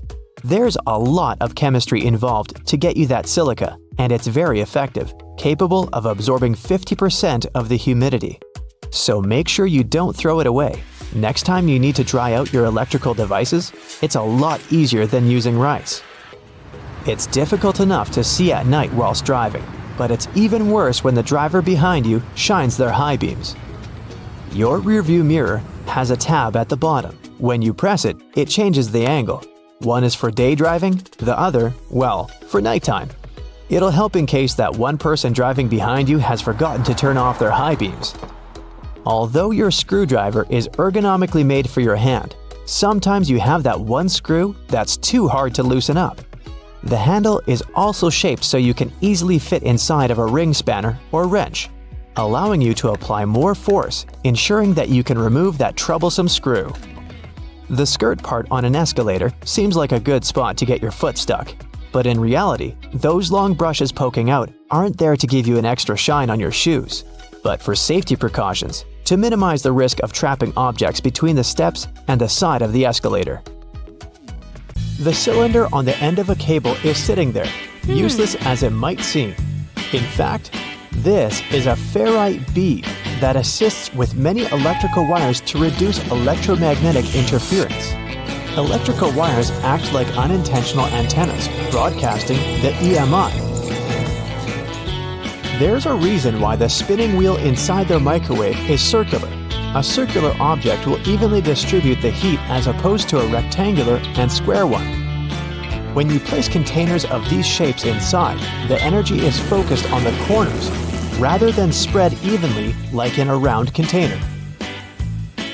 The temperature gauge on a toaster is commonly used to determine how crisp you like your toast, but the other, more specific use for the gauge was for the different types of bread. White and sweet types of bread heat up much faster as opposed to heavier brown and rye ones. The older bread is, the more time it will need in a toaster to ensure the golden brown result you're looking for. Most ovens give you the option of leaving the door ajar when broiling a dish inside. You probably think the goal here is to help cool down the oven after use. In reality, its purpose is to focus on cooking the top of the dish and to ensure a crusty layer. Controlling the buildup of heat and steam by releasing it through the slightly ajar door gives you the desired result without cooking the entire dish to a crispy end. You probably have noticed that your dishwasher has specific areas for different types of cutleries and dishware. But all the dishware pieces should be facing towards the center and not all in one direction. What types of foods were on the plates will also determine where they should be located in the racks. As the middle of the machine gets the strongest spray, carb-based stains from tomatoes and potatoes should be placed there. The detergent is more focused on the outside during the clean, creating a waterfall-like cleanse. That's why protein-based stains, like from eggs for example, should be stacked there. Ceiling fans push cool air down on a hot day, circulating the room. But they can serve you during the winter just as effectively if you flick that switch on the side or use the pulley. So if you want to save some money on heating and try to quickly warm up your room on a cold day, turn the fan on. It will push the air up and spread the warm air around, more effectively warming the room up. Do you still use sticky notes instead of those fancy new apps on all possible gadgets? Welcome to the club. Regardless of what you use them for, they can annoyingly curl up. If you've had this issue, it's because you've peeled them from the bottom upwards. Doing it this way causes the curling. Peeling them from the side will ensure they remain flat, ready to remind you of your daily tasks. Did you know that can openers weren't invented until 50 years after preservation cans had been readily available? So how would it be possible to open a can? There are a couple of alternative methods just in case you've misplaced your trusty opener. All you need is a metal spoon. Set the can down on the counter, hold onto it firmly, and grasp the head of the spoon tightly. Apply pressure and vigorously rub the edge of the can's top over a small area. It takes time, but as you continuously rub, a small indentation soon opens a hole. Once the hole is wide enough for the spoon's tip, pry the lid upwards and keep going along the edges until you can finally access the hard-earned meal within. Most toilets rely on water pressure and gravity to function, so a power outage will not affect them. But if yours does need electricity to function, you must be worried about using it when the power is out. The good news is the power is only used to fill the toilet and not to flush it. As the flushing mechanism will still work, open the toilet tank and pour in a couple of gallons, and you're free to flush away whatever you need to. Blockages in shower drains occur over a long period of time. It's inevitable. We lose 50 to 100 hairs a day, and many of them will endeavor to reside within our shower drains. Hair only forms the foundations of the blockage, and this attracts the buildup of various other things. A great life hack is to use your vacuum cleaner and put the nozzle in the hole once removing the plug. Apply a wet cloth around the nozzle, ensuring air cannot escape. The vacuum will suck up the blockages a lot easier. This will help avoid any extra cost from plumbers, as they themselves use this technique. To make your candles last longer, trim their wicks multiple times and keep them as far away from water and moist as possible. It will guarantee that your candle's wax stays firm and steady and continues to burn slower for a longer period of time. The empty space between the panes of the oven door is there for a reason. You can stick a brush in there to clean the oven door glass. It's easy to access this space through the bottom of the door, open the lower shelf, then push the brush through the hole. While you're parking in a garage, you might find it difficult to determine how close to it you need to be. Not all cars have sensors ensuring you keep the right distance before the bumper makes an indentation on the wall. Applying a rope with a tennis ball from the ceiling at the right distance will help you learn the best distance to park from the wall. We've all been told to loosen a lock with WD-40 or lubricant. Yes, we all know we should have these around the house. But in case you don't, a great alternative is drawing with a gray lead pencil along the edges of the key and then putting it into the lock. Continue doing this until the keyhole has been adequately lubricated and the key functions smoothly. Pliers are prone to damage when you use them to adjust faucets and shower heads and are also difficult to grip. Take a couple of pieces from the end of an old garden hose and attach them to the jaws of the pliers. You'll find a huge improvement with grip and will avoid wear and tear. You can find a good use for discarded rubber for different things around the house. When fed up with tightening or loosening with a screwdriver, try using a simple rubber band. Place part of it into the screw grip and the screwdriver will have far greater traction. Moving cement blocks isn't safe for your lower back. Even with a wheelbarrow, it can be a risky process to place the cement onto the ground without causing damage. 3 simple cylinder pipes can make a world of difference, regardless of the size of the block. Try lifting the edge onto the first pipe with a pry bar, then pushing and maneuvering as you gradually direct the 3 pipes towards the desired location. Just make sure you're not doing this on a slope. That first strike on a nail can be a great success or will result in a throbbing thumb. A bobby pin is perfectly shaped to hold a nail in place, allowing for your hand to be clear out of harm's way and for you to strike the nail without fear. Use a crayon instead of a pen or pencil while working with a wet saw to ensure the markings are not removed. They will also be easier to see under the murky water. Checking the drains on the roof and determining when they need to be cleaned can take a lot of time. Using duct tape, attach a mirror on the end of a long broom and review whether the drains need to be cleaned. To further assist with your balance as you check on the gutters, attach a pair of old trainers to the end of the ladder. The spread of the shoe and its grip will ensure a further level of safety. Liquid caulk normally comes in huge tubes, so you can never use it all at once. The hardened tips of liquid caulk create blockages. Grab a used cork and drill through it to make a perfect lid, concealing the liquid caulk. Now it's ready to be used again with no blockages. It's finally the weekend, and you decide to go out for dinner. You opt for Chinese food because, duh, it's so delicious. You're seated at a lovely window table and handed the menu and a pair of chopsticks. Now, you're faced with two options. After taking them out of their little paper envelope, what is it that you do? Option A. Do you split them straight down the middle after some struggle? Option B. Do you break them from the tip where they're glued together, like the internet has taught you? Well, according to mainstream online knowledge, option B will leave you with half-broken chopsticks. As it happened some time ago, a myth regarding the correct way to use chopsticks appeared on the internet. It claimed that the little marks on the tips of your chopsticks were there to help you to separate the top part.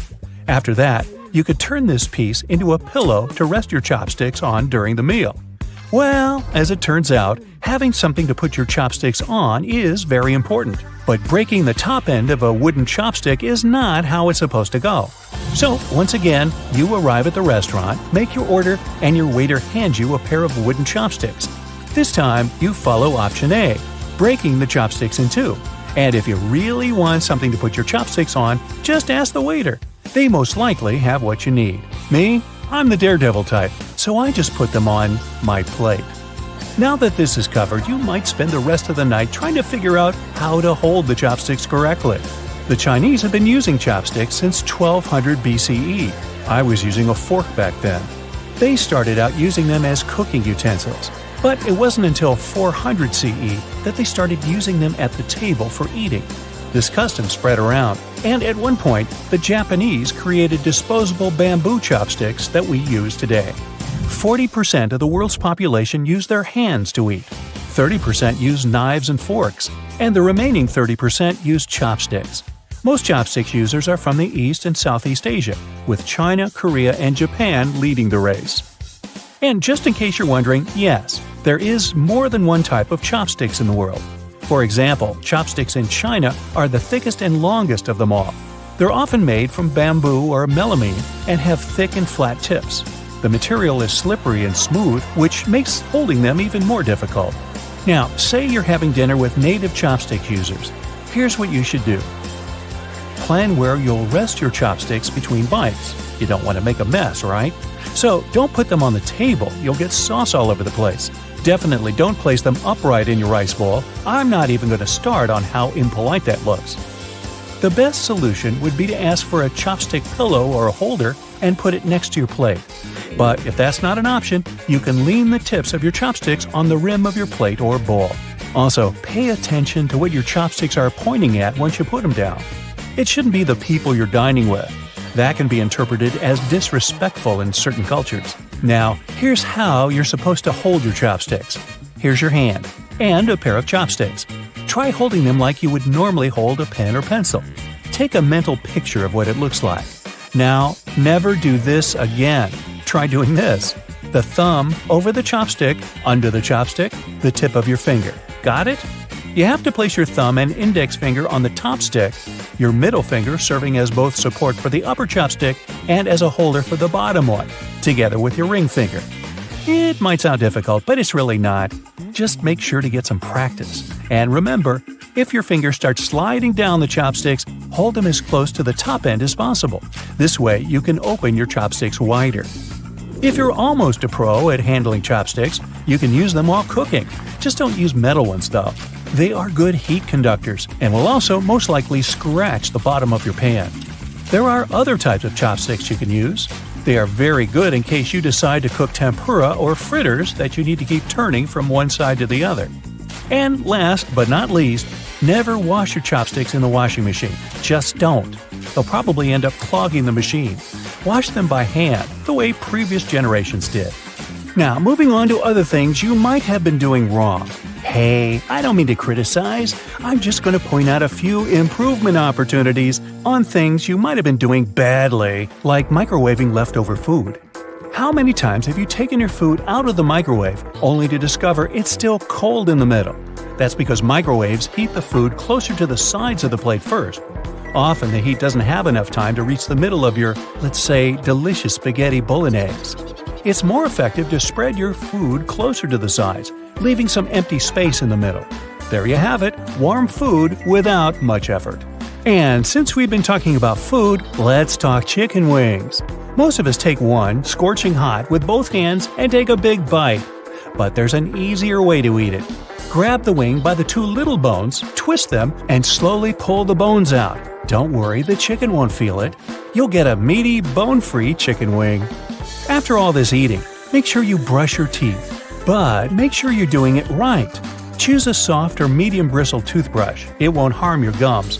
And instead of repeating mechanical up and down movements, choose a 45-degree angle and go with it. This way you'll clean all that sticky plaque. Blech. To break in a new pair of shoes, you can ask someone with wider feet to do it for you. Maybe Mongo here. Or you can do something different. First, you'll need to put on a pair of thick socks. After that, use your hairdryer to blow hot air on one of the shoes and walk or jump around your home for a minute or so. You'll notice that your shoe has become warmer and softer. Now repeat this process with the other shoe. Now, if you still think the only use of nail polish is to make your nails all nice and pretty, you might be in for a surprise. Nail polish has unique waterproofing and adhesive properties, which makes it pretty useful when you need to create protective seals. So, if you've chipped a ceramic jug and glued it back together, try applying a layer of colorless nail polish. Now the crack is sealed and your jug is ready to be used again. And if you don't want to seal envelopes, if you still use them, you can apply a coat of nail polish on the corners of the envelope, close it, and put it in the mail. And now, some real magic. You know how the tips of your shoelaces might get frayed? Hey, sometimes I get afraid. Well, you can twist the loose ends together, dip the ends of your shoelace into clear nail polish, and it will lock itself together in place. You can also do that if you have some difficulties with threading a needle. Dipping the thread in nail polish will make its tip firmer, and it'll make it easier for you to pass the thread through that tiny eye of the needle. Now, if you're a fan of Gatorade, I'm sure you'll be surprised to know that you've been drinking it all wrong. At the bottom of every bottle of Gatorade, there's some space. You can use it to keep the cap. This way, you'll never lose it when drinking Gatorade again. So, who doesn't like to add some ketchup to that delicious hot dog? But you might be storing it incorrectly. Should you refrigerate it or not? Commercially made ketchup typically contains tomato, sugar, and vinegar, which give the sauce its specific acidity. The vinegar is actually what keeps the condiment preserved and safe to eat. That's why ketchup doesn't need to be refrigerated to avoid going bad. So, you can clear up that refrigerator shelf space and leave your ketchup in a cupboard at room temperature. But never leave it sitting in the sun on a hot day. When you go to open it, it will explode all over you in a big red mess. I speak from experience. And finally, if you want to cross out a word on a page, try writing several random letters over it. This way, the combination of letters will make the word impossible to read, and your secrets will remain safe. Want to pour yourself a drink before we begin? Just make sure not to grab the glass with your palm. Yep, that's right. The glass has a stem for a reason. Touching the glass bowl with your hands will alter the drink's temperature, and it will get warmer much sooner. While we're in the kitchen, let's check out your fridge. Most of those come with designated areas in the door shelves for eggs, but this may not be the best solution for storing them. The temperature in the door shelves tends to be a bit higher than in the fridge itself, so it's not the best place to store delicate types of food, like eggs or dairy. Make sure to remember that after your next trip to the supermarket. Also, while we're still browsing items in the fridge, did you know that waiting for food to cool down before refrigerating it may be bad for it? Keeping food at room temperature for more than 2 hours can increase its chances of going bad. So, pop it in as soon as possible. Just make sure to divide your food into smaller batches to help it cool down quicker. What's that in your fridge I just saw? Chocolate. Well, that's a big no-no. Regardless of the season, remember to never store chocolate in the fridge. The lower temperatures inside can cause the chocolate flavor to dull. Also, who wants to eat rock-hard chocolate anyway? When it comes to breakfast, next time you boil an egg, try putting a teaspoon of baking soda into the water when boiling. The eggshells will peel off way easier. Another tip is to crack the egg on one end and run it under the tap. The water stream will help peel off the shell faster and with way less of a mess. Fan of smoothies? Bet you didn't know there's actually a correct way to load up your blender. Start with the liquids, then pile up the solids as you go. The motion created by the movement of the liquids will ensure a smooth, clump-free, delicious breakfast or snack. After that, you can clean it by simply adding some dishwashing soap and some water and letting it blend away. No need to add it to the dishwasher anymore, since the full cycle of the dishwasher can damage the metal plates on the blender. If you're ever in the mood for a peanut butter sandwich, but the peanut butter is all split with the oils on top, remember, there's a correct way to store it. Placing the peanut butter jar upside down in your cupboard will ensure the oils are spread out evenly. Love a good steak but never get a perfect consistency? You're probably digging in too soon. You have to let the meat rest after cooking for at least 10 minutes before you start cutting it. Using the right knife will also give you better results. A sharp knife will ensure you don't lose any of those lovely meat juices. It's pasta night. Ever wondered why there's a hole in the middle of the spaghetti spoon? Turns out you can use that hole to check how much pasta to cook per person. Now you know exactly how much of it to boil for that special marinara sauce of yours. When using non-stick pans, never use metal utensils. Go for wooden or plastic ones instead. The metal will be way too rough on the surface of your pans and can actually damage the non-adherent surface. Are you a leftovers for dinner type of person? Aren't we all? Quick tip for reheating your dinner in the microwave. Try spreading the food around the edges of the plate. Microwaves are indeed designed to heat food as evenly as possible, but not if the food is piled up. Ever try to take out a single Tic Tac from the tiny container? Just turn the box on its side. There's a cleverly designed slot on the plastic top precisely for that. No more shaking the Tic Tac box like a maniac. If you're up for some music but don't have a speaker around, don't worry. Placing your phone in a cup or bowl will amplify the sound and make your experience so much better. In a hurry, and your phone is running out of battery, there's a simple way to reduce the charging time. Simply set the phone to airplane mode. You'll see, it'll charge up to 100% in no time. We all keep our phones in all sorts of places, our pockets, bags, under our pillows. Hence, a lot of fuzz or lint can get stuck in the charging port. For safety reasons, turn the phone off before cleaning it. You can use specifically designed tools for cleaning the charging ports, speakers, or microphone. Just be sure to be gentle. Nice desk you got there. Did you know that those little legs on the back of the keyboard are actually there to help you see the keys better? However, if you can type without having to look at the keyboard, don't use them to lift the keyboard up. This position can damage your wrists when using for a long period of time. If you like to keep your things organized and prefer to use sticky notes, just make sure to remove them from the notes cube from side to side to prevent curling. We all feel a little overwhelmed when it comes to storage, especially linens. One easy way to make sure you'll never get mixed sheets is to store each set in the matching pillowcase. Not only will you get easy access to each set, but it's way nicer to look at on the shelves. When it comes to storing clothing, people use wooden hangers for more than just aesthetic reasons. They may be bigger and heavier than plastic ones, but they also help repel moths. Keep that in mind, more so when storing winter clothes. Were you ever curious about that one extra loophole in your running shoes? That one just next to your ankles? Well, turns out it's there for a reason. The tighter the laces on your shoes, the less likely you are to get blisters. Always fit your shoes correctly and use that extra loop in the shoes if needed before you go for a run. Your dress shirts have a tiny secret too. On the inside of the shirt, right between the shoulders, there's a tiny loop that you can use to hang the garment whenever you don't have a hanger lying around. Nothing can ruin a good vacation more than unorganized baggage. To make sure you never have to stuff your luggage with a huge pile of random clothes, instead of folding, try rolling your stuff and placing it neatly in the baggage. This way, you save a lot of space. You have easy access to everything you need, and your clothes will be less wrinkled. Not to be intrusive, but there's a bunch of things I'd like to show you in the bathroom as well. Wash your hands for at least 20 seconds each time to get rid of all the germs. To save the effort, open and close the tap with your wrist if possible. There you go. Squeaky clean hands for a longer period of time. Always brush your hair from the bottom if you want to get rid of any knots. Brushing your hair from the top will only cause more damage. When it's time to wash your hair, be sure to concentrate the shampoo on the scalp.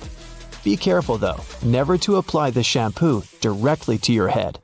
Lather it a bit with some water between your hands before you start massaging it in. You can skip shampooing the lengths of your hair unless they're really dirty.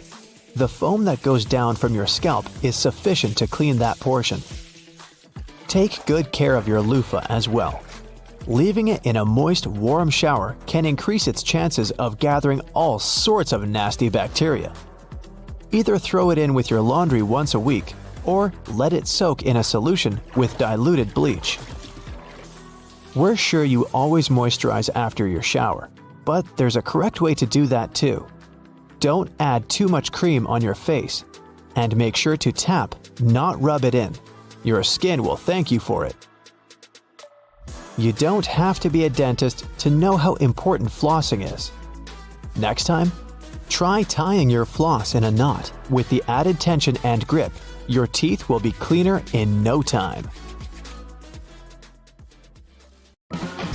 You know, there are all sorts of amazing things you can do with products already lying around the house that were meant for other things. We'll explore some of those, plus everyday items that have other purposes you may not be aware of. I'm also in a silly mood, so hey, let's have some fun.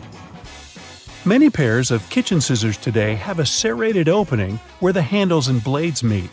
You can use this as an herb stripper to de-stem difficult herbs like thyme, rosemary, and chives. Saves you a lot of time trying to pick the leaves off by hand. And if you're short of a vase, you could present roses to your significant other this way.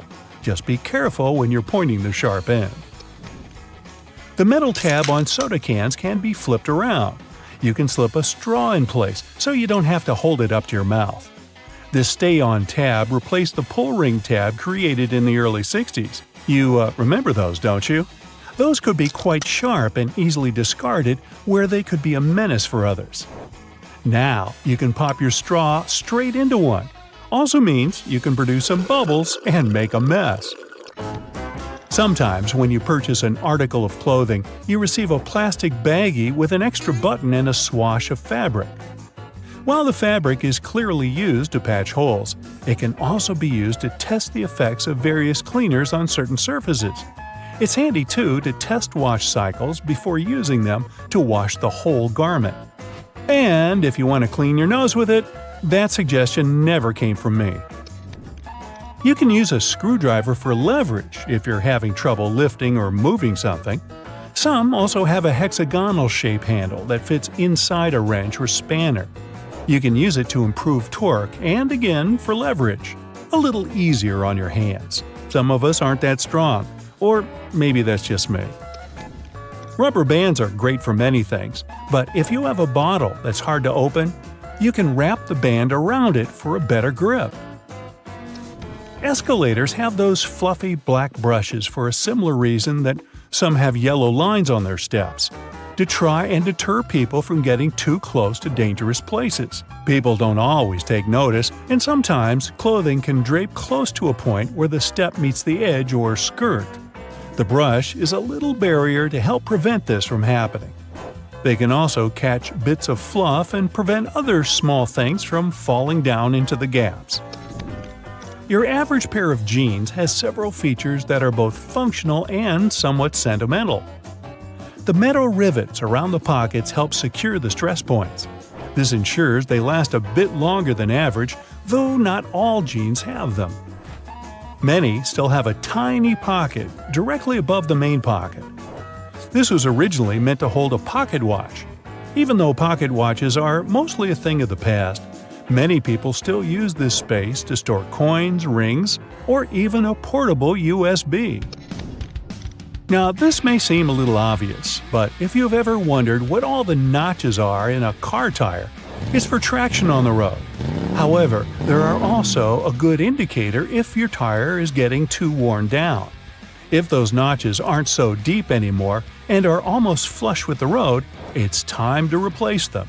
If you don't, the next time you try to stop suddenly at a stop sign, you might be surprised to find your car has turned into a giant roller skate. Those takeaway containers most associated with Chinese restaurants are designed to not only carry your food home, but to store them in the fridge. They double as a plate, as you can eat straight out of them and don't have to worry about dirty dishes. Yay!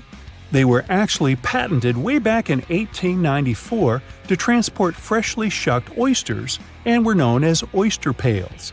They were later adapted to use as leak-proof containers for food. While you're sitting on an airplane and looking out the window, you may have noticed those little holes, or in some instances, a small singular opening near the bottom. This is called a breather hole, and no, it's not for you.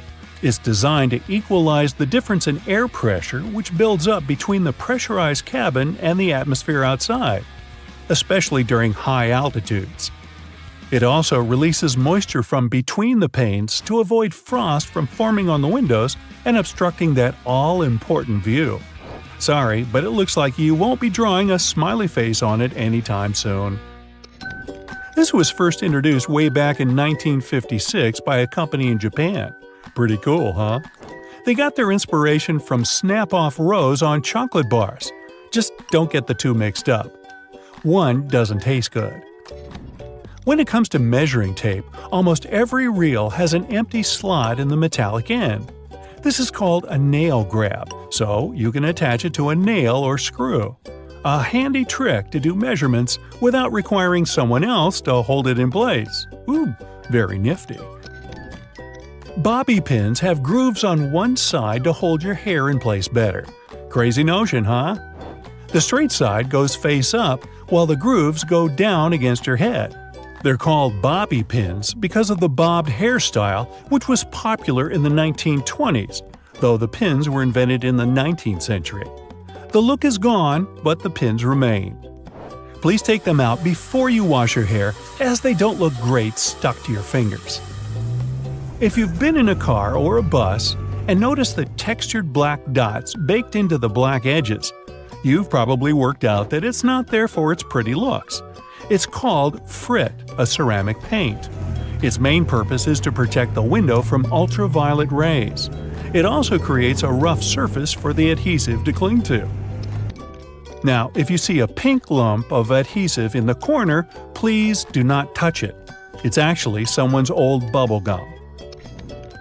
If you take a look at the bottom of the lock, chances are you'll see one or two little holes.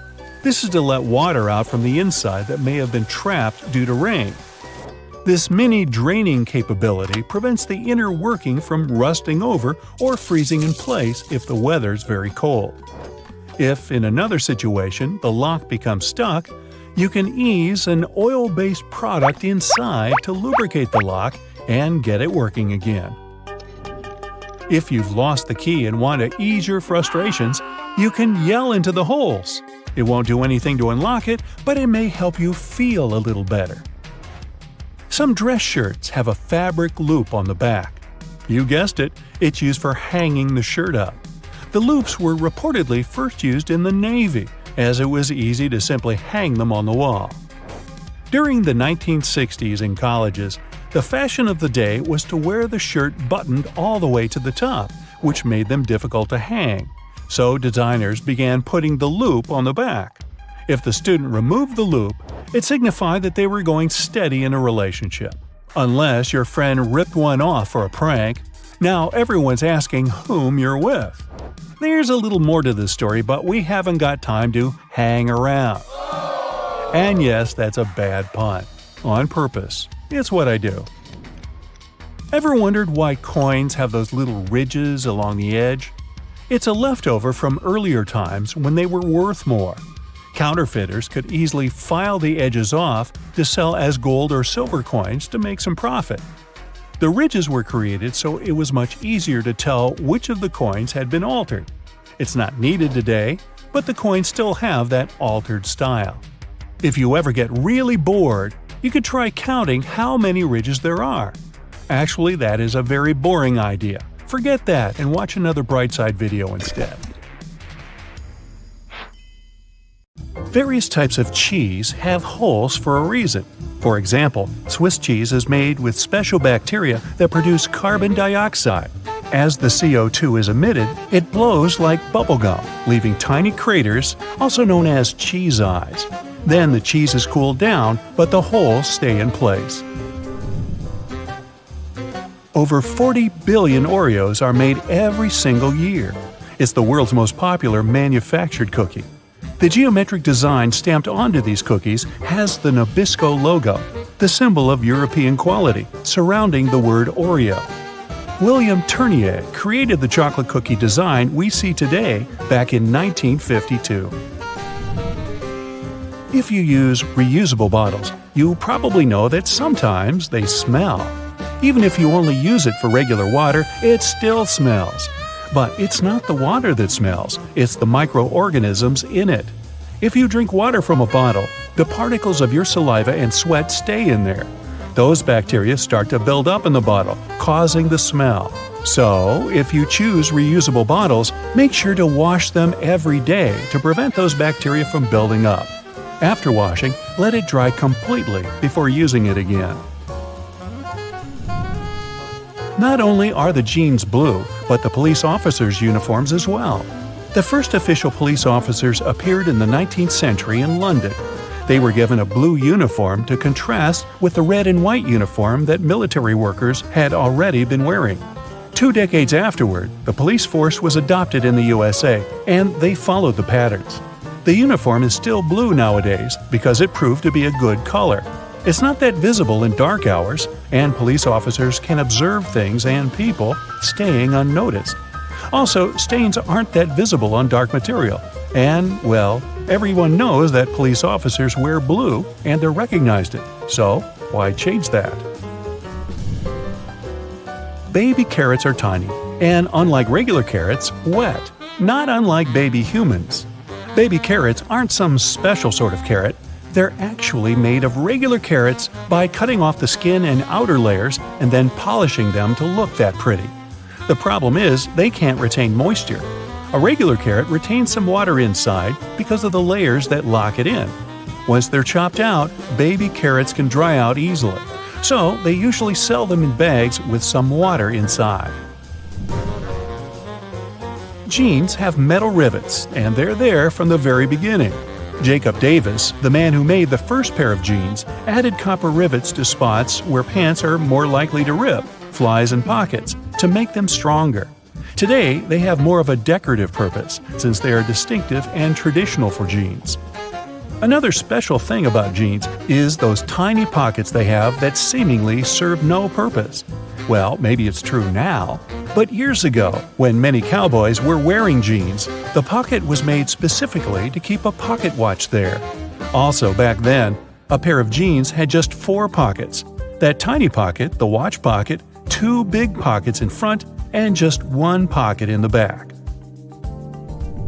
Car headrests are all about comfort, and detachable headrests are all about safety. If you pull the headrest out, you'll see 2 sturdy metal bars. If you ever get locked or trapped in a car, you can use the bars to smash the window and get out. Those little red spots you sometimes see after you crack an egg are nothing to be worried about. Tiny blood spots can be caused by a small rupture in a blood vessel of a hen as it was laying the egg. Eggs with these blood spots are safe to eat, but that spot can be removed if you want. It won't affect the taste of the egg. Oh, that's comforting. Hidden within the Toblerone logo of the mountain is the image of a bear standing on its hind legs, about to eat that yodeler over there. No, not really.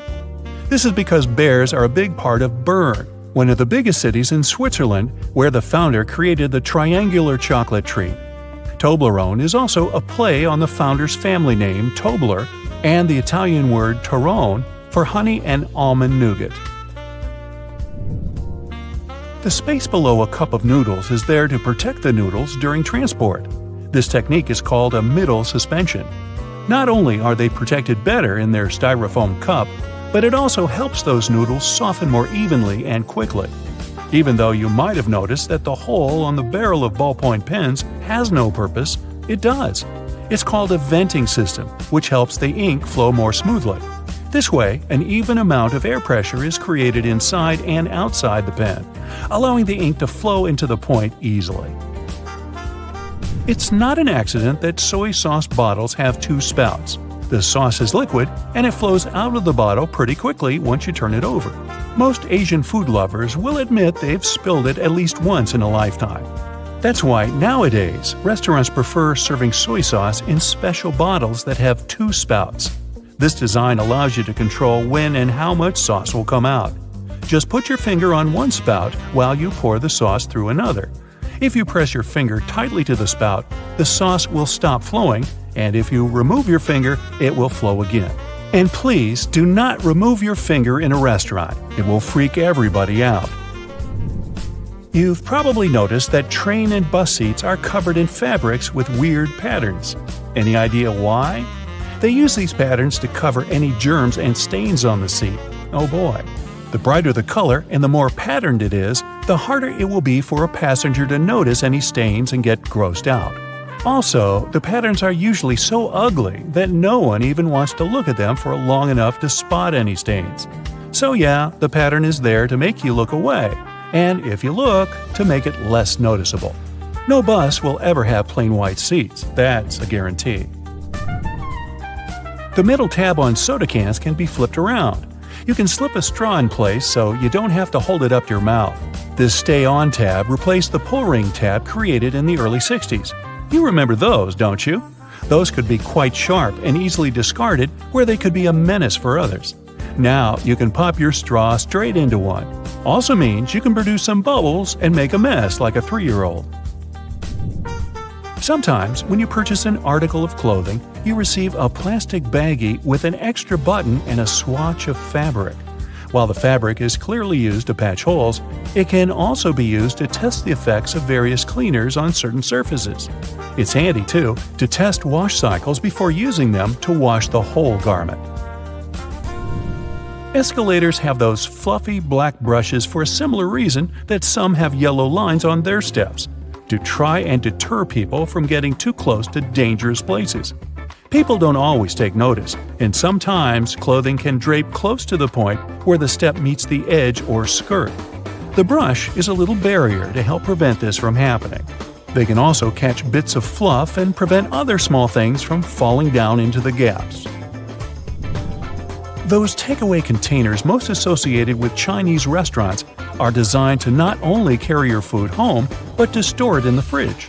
They double as a plate, as you can eat straight out of them and don't have to worry about dirty dishes. Yay! They were actually patented way back in 1894 to transport freshly shucked oysters and were known as oyster pails. They were later adapted to use as leak-proof containers for food. Ever wondered why coins have those little ridges along the edge? It's a leftover from earlier times when they were worth more.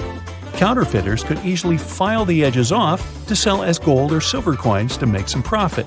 The ridges were created so it was much easier to tell which of the coins had been altered. It's not needed today, but the coins still have that altered style. All crackers and some cookies have holes to make sure the final product has the right texture. These teeny tiny holes allow steam to escape, so your crackers and cookies won't snap. If it weren't for these holes, also known as dockers, steam would build up inside the treat, and the final result might have been scrumptious, but it would have been rather oddly shaped. Dogs like to walk in circles before snoozing because they inherited this behavior pattern from their ancestors. There were no special doggy beds back then, so most pooches would have to push down tall grass to make a sort of snoozing spot. Plus, as a bonus, those movements scared off all the critters lurking in the vegetation. Donuts are ring-shaped for a similar reason. If they hadn't had holes right in the center, the dough there would have always been undercooked. By the way, your jeans are blue on the outside and white on the inside because of a smart way to weave the fabric. The warp thread is dyed, while the weft thread has no color. It's just white. This way, manufacturers reduce the amount of dye needed for each piece of clothing. And they're still dyeing to make the jeans. Now, the earliest logos can be traced back to ancient family crests. In the Middle Ages, people with pubs and shops started using various symbols to present what they did and to distinguish themselves from others in their line of business. But why is it so important for a brand to have an impactful logo? Well, because first impressions count, even for businesses. A well-crafted logo can send the right message to potential customers and help people learn more about your business at first glance. With so many logos to look at nowadays, especially since the beginning of e-commerce, it's easy to overlook the hidden meanings and symbols in everyday products. The Domino's Pizza logo also says a lot about the company's past. As the name suggests, there's a domino piece in the graphic design of the logo. The initial plan was to add another dot to the domino for each new location. But the company grew so big that adding dots for all the locations wasn't possible. So those 3 dots we see today are there to remind customers of the 3 initial locations of the pizza chain. Now, when you look at the Beats logo, the first thing that comes to mind is the letter B, and rightly so. But there's a hidden meaning here as well. The red circle actually depicts a person's head, while the white letter B also stands for a pair of headphones. Another very customer-oriented logo is that of the brand LG. The company designed its logo to include both the company's initial name, Lucky Gold Star, and the company's current slogan, Life's Good. A careful look at their logo shows not only the letters L and G, but also a smiley face. They may be one of the most famous jean manufacturers in the world, but their brand identity also has some hidden meaning in it. The Levi's logo is designed in the shape of a pocket that can be found on each and every pair of the jeans they produce. The FedEx logo is also very cool. At first glance, it looks like the words Fed and X written together in 2 contrasting colors, purple and orange. But if you look closely between the letters E and X, you'll notice that the negative space is in the shape of an arrow pointing to the right. It symbolizes movement and agility. The Unilever Group has a staggering number of brands all over the world, more than 400. It's no surprise that their U-shaped logo is composed of many different symbols, like a flower, a spoon, or a bird. It's done to showcase how many things they produce, from food and refreshments to personal care and beauty products. NBC, or the National Broadcasting Company, is a broadcast and radio network with a logo that's very nice to look at. It's bright, colorful, and flashy. Why is that? Well, because the network was created at about the same time color television started to gain momentum. The bird-shaped NBC logo symbolizes the initial 6 divisions of the network, and the colors are also a nice reminder to customers that NBC is proud as a peacock of their programs. The Evernote logo is another of those designs that clearly shows the brand's overall purpose. While the font used is relatively simple, on the left of the word Evernote, there's a depiction of an elephant.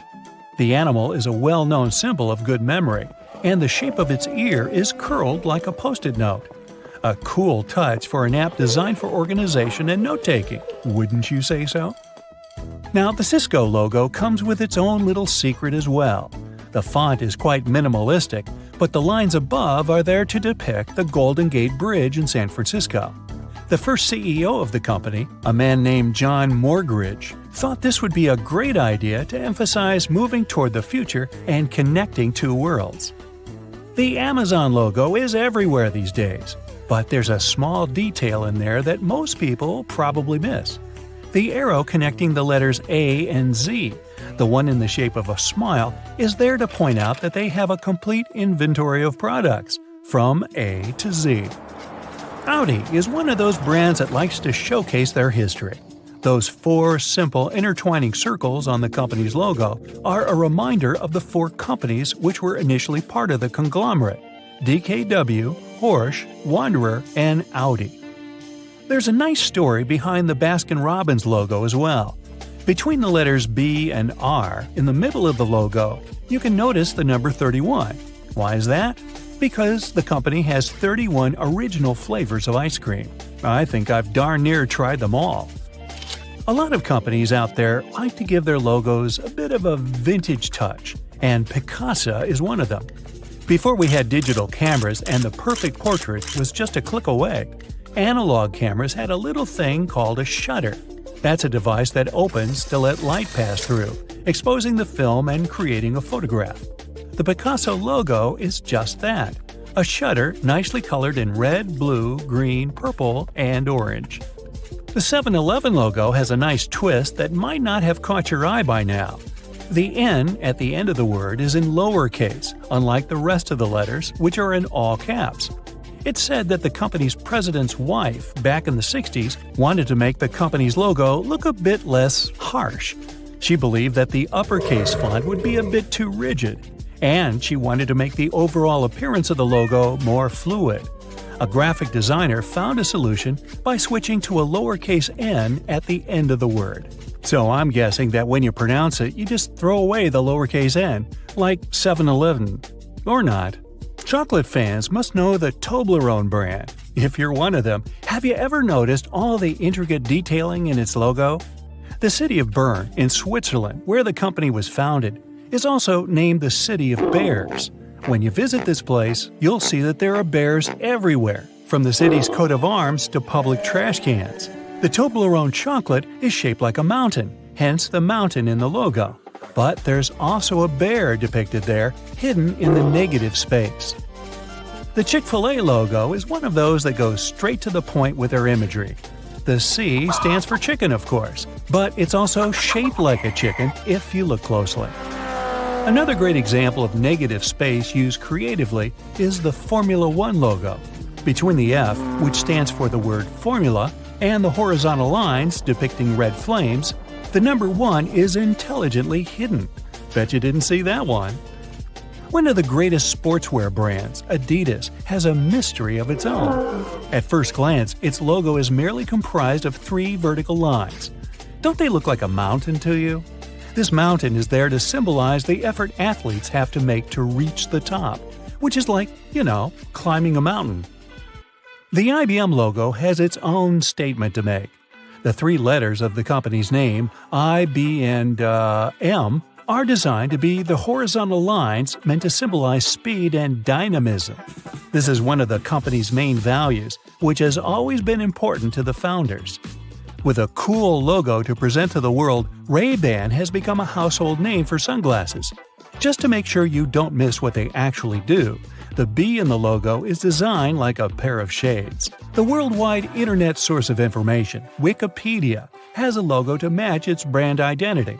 The globe is made of many puzzle pieces, each with a different symbol on it, and some missing pieces as well. It tells the story of the company's mission without a single word. That's a nice lesson in storytelling, don't you think? Subway is one of those brands that have a nice combination of the logo and name, meant to symbolize that you can have a delicious meal anytime. The pointing arrows on the letter S and Y look like the directions found at Subway station. Now, there's no way you can miss the 2 pieces of chocolate in the Hershey Kisses logo, but there's a third one hidden in there if you look closely. Have you seen it yet? It's hidden between the letters K and I. If you've ever redecorated a house or planned a wedding, you most likely use Pinterest to store and share ideas. The Pinterest logo looks like the letter P in a red circle. But look again, this P is shaped like a drawing pen. To the untrained eye, the logo of the London Symphony Orchestra looks like an eccentric red curved line. But in reality, it has a purpose of its own as it symbolizes a musical conductor. Another brand with hidden imagery in its logo is Magic Coffee. The cup of coffee on the top of the name is shaped like a top hat if you take a closer look. Okay, I'm ready for some food now. So get this, an extra hole at the upper part of the sink has multiple hidden functions. First, in case someone forgets to close the tap, the water won't overflow and the bathroom won't get flooded. Second, thanks to that hole, the water drains faster and it gives an escape for the air, helping the water flow down. Those two holes on a side of any Converse shoe are not only to let the stinky air out. Sure, breathability is important for any athlete. The second reason is that athletes lace through those holes to get a better grip. Donuts have a hole in the middle and it doesn't stand for O in donut. It's not designed for an easier grip either, though it can be quite convenient. It's actually made this way for mass baking so that they can cook all the way through evenly. Baby carrots are tiny and, unlike regular carrots, wet. Baby carrots aren't some special sort of carrots. They're actually made of regular carrots by cutting off the skin and outer layers and then polishing them to look that pretty. The problem is that they can't retain moisture. A regular carrot retains some water inside because of the layers that locks it in. Once they're chopped out, baby carrots can dry out easily, so they usually sell them in bags with some water inside. Toy stores are filled with Beanie Baby plush toys, and a detail that is even more iconic than their huge eyes is their tags saying TY. That's a small manufacturing company not so many people have heard of. Beanie Babies appeared in 1993 and they went insanely popular. TY is the name of the company, but it's not an abbreviation. It's the actual name of the company's founder, H. Ty Warner. Most metallic zippers have a hidden lock inside them to save you from awkward situations, such as an undone fly. Oh boy. Don't leave the zipper handle in an upward position. When you pull it downwards, it automatically locks. It's all thanks to those tiny grooves hidden underneath the handle. Almost any public toilet has a large gap between the floor and the door. The reason for such a zero privacy thing is to actually minimize the level of privacy and comfort, so that people wouldn't stay there long and there'd be no lines. It's also easier to clean, and safer if some emergency occurs. Headrests in a car are about comfort, and detachable headrests are about safety. If you pull the headrest out of a seat, you'll see two bars, which are quite sturdy. If you ever get locked or trapped in a car, you can get out of there smashing the window with these bars. Many cups and mugs have little grooves on the bottom on purpose. They're designed for dishwashing machines. The grooves let the water flow and not spill over your feet when you take the cup out. Also, those grooves let the air flow, so the cup doesn't crack even if the tea is scalding. Almost all measuring tapes have a metal tip with a small slot on the end. You can use this slot to hang the tape on a nail or a screw to make measurements without anyone's help. Sometimes this tip has a row of sharp points along the edge on one side. That comes in handy when you want to leave a mark without using a pencil. Doorknobs are usually made of brass, bronze, and some other copper alloys for a reason.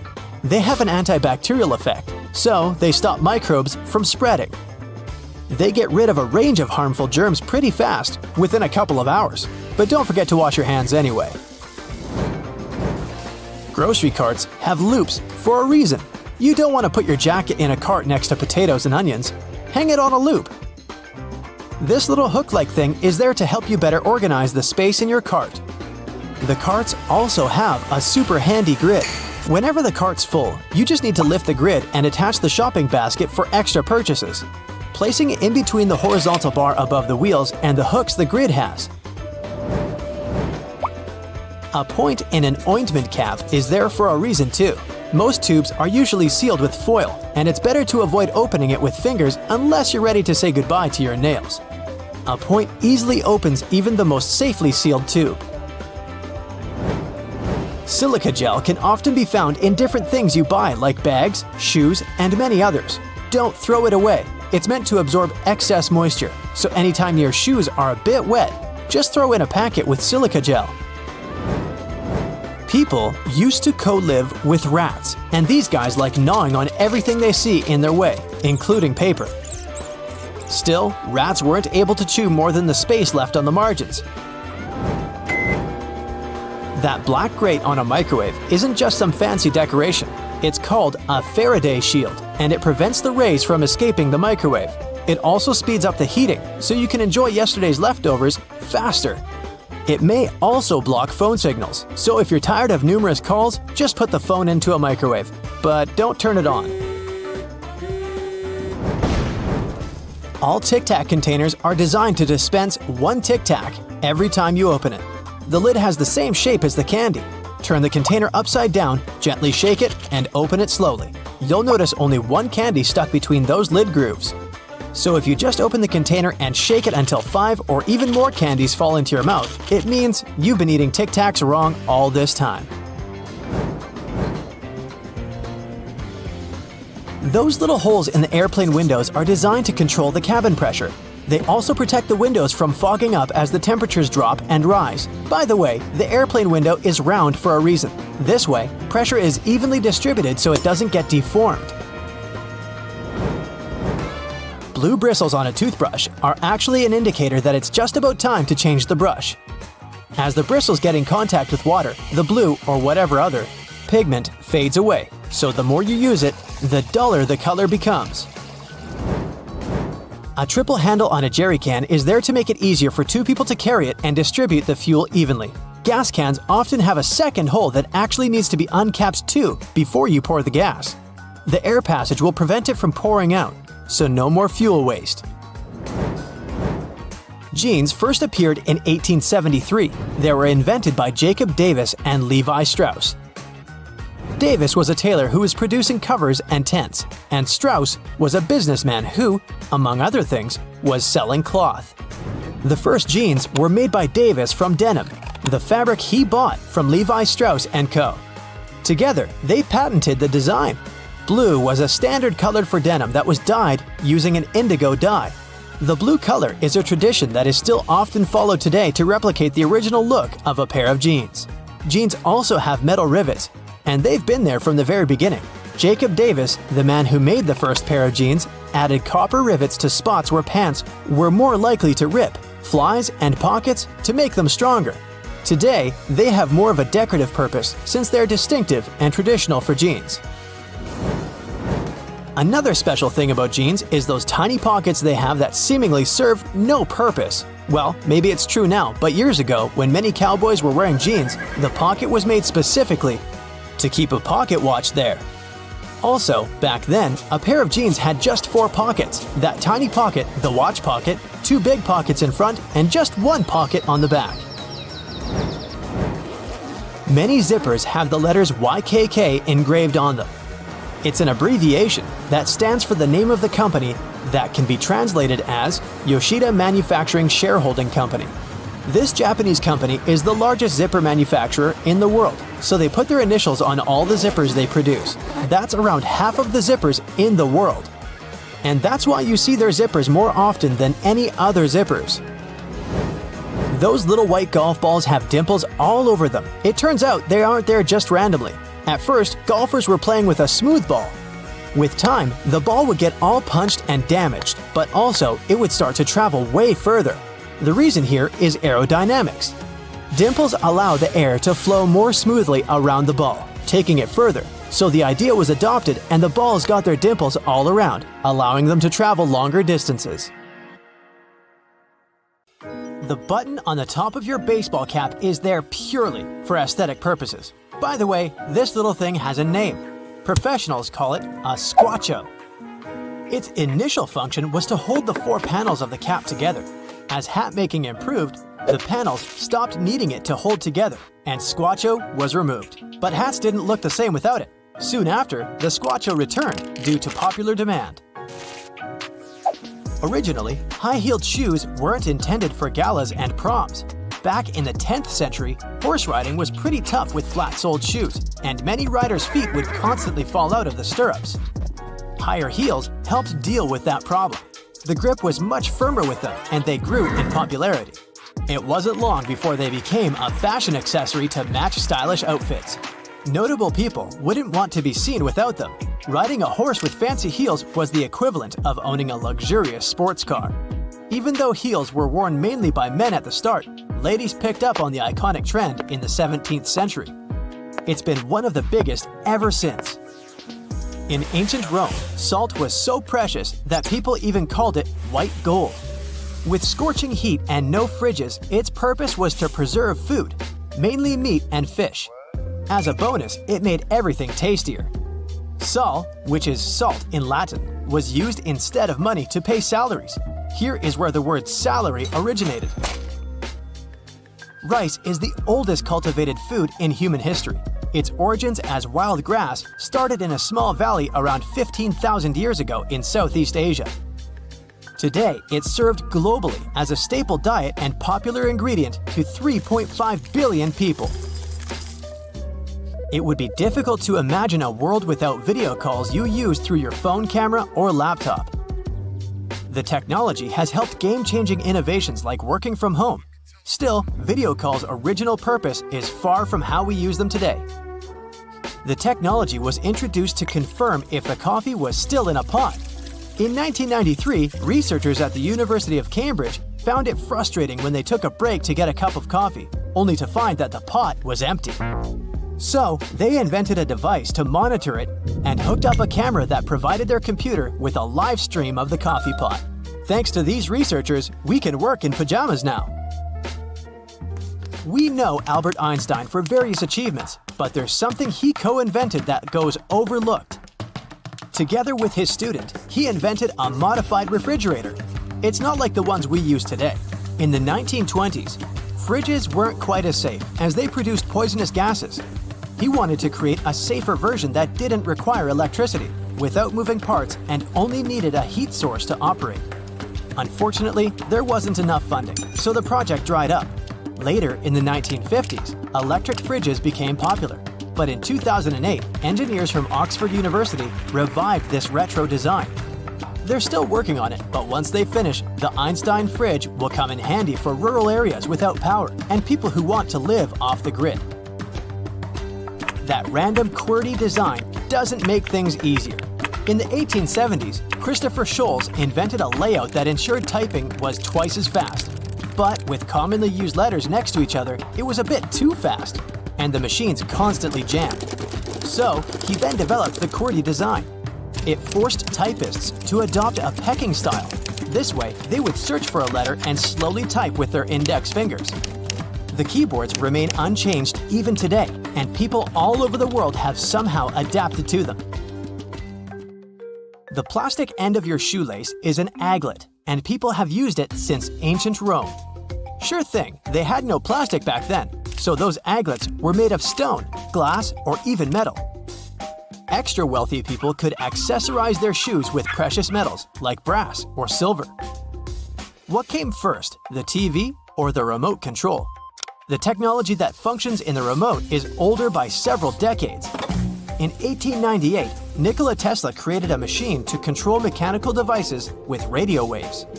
Initially, he tried selling the idea of a radio waves device operating I/O through remote-controlled boats, but the potential buyers were not interested. He was way ahead of his time, as remote controls were finally used with televisions in 1956. As engineer Percy Spencer initially invented something brilliant in 1945, he was working on a new vacuum tube, the magnetron, which was used with early radar systems. While working on the project, he found that the chocolate in his pocket had melted. Realizing the heating potential of the magnetron, he used it on corn kernels, which turned into popcorn. Then, he tried testing it with eggs, but things got a bit messy. So once the yolk was washed away, he built a metal box, keeping the energy within, and the first microwave oven was built. In 1733, a duke in England requested William Kent, an architect, to make a traveling device for his kids. William accepted and built the first ever stroller, but nobody had to push it. Instead of handles, it was built like a carriage and pulled by a goat or a small pony. Only a few were made as it was pricey. More than 100 years later, in 1848, the first stroller with push handles became available and more affordable. Police are often associated with donuts, and there is actually a reason why. During the 1950s in the USA, police officers that worked night shifts found it hard to locate anywhere open for a midnight snack. Donut shops at this time were family-owned. They were working hard throughout the night, providing fresh donuts for the coming day. The shops were vulnerable at night, becoming the perfect relationship: nourishment for the police and extra protection for the shops. Popping bubble wrap is an excellent source of relaxation, and it's also helpful with delicate packages. In 1957, two engineers glued together two shower curtains, trapping the air bubbles between. This is how the first bubble wrap was made. The result they were looking for was a sort of textured wallpaper. Still, it didn't go well on the market. Sometime later, they tried to sell it as insulation for greenhouses, and once again, they failed. Everything changed in 1960 when IBM needed to ship delicate computer parts.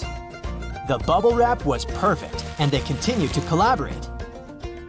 Using maps with your phone has become a far easier way to navigate, but the old-fashioned handheld maps were once the only option, creating a competitive industry. So much so that map makers would draw in phantom settlements to avoid rivals stealing from them. These fake towns were called a copyright trap. However, one of these fake settlements became real. Agloe in New York was drawn into a map by General Drafting Co. Another competing map maker had also included this town on their own, and the copyright trap was sprung. But in court, they found that in 1950, a general store had actually been built there. And the owner assumed that Agloe was a real area based on the map, so he named the shop after it. So there was no violation found, as technically Agloe was real, thanks to that general store. In 1943, Vesta Stout from Illinois was working with securing parcels. She was disappointed with the poor paper tape, as it would fall apart when wet. So she asked her boss to try to make waterproof tape. Her request was ignored, but she wrote a letter to President Roosevelt with an idea of how to make a better tape. Not only did she explain her concept, but she also provided it with detailed designs. He approved the idea and ordered the changes. The new tape was so helpful for freight transport that everyone wanted it, and they started selling it at hardware stores. In the 1950s, many people would wrap air ducts, and it was then deceptively named duct tape. Still, the adhesive on the sticky side wasn't suitable for cold and hot temperatures, which caused the tape to fall off. Despite this, people continued to use that tape for almost everything else. Have you ever wondered why things are the way they are? Like, why are there holes in a takeout box? Don't worry, you're about to find out.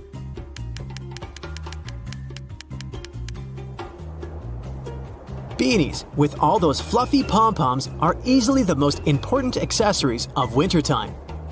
Turns out the real reason why they or other hats have pom-poms was not to make a fashion statement in the past. One of the theories says that they were there to provide safety. French sailors used to wear hats with pom-poms so they wouldn't hit their heads on the walls or low ceilings and hurt themselves if they lost their balance in a rough sea. So it wouldn't be wrong to call pom-poms head bumpers. Ever notice those extra eyelets hiking boots have on their sides? One thing is for sure, even though it kind of makes sense, they're not there to provide ventilation for your feet so that they don't smell. They're there to prevent your shoes from moving and causing you to slip and fall while you're hiking, climbing, or descending a hill.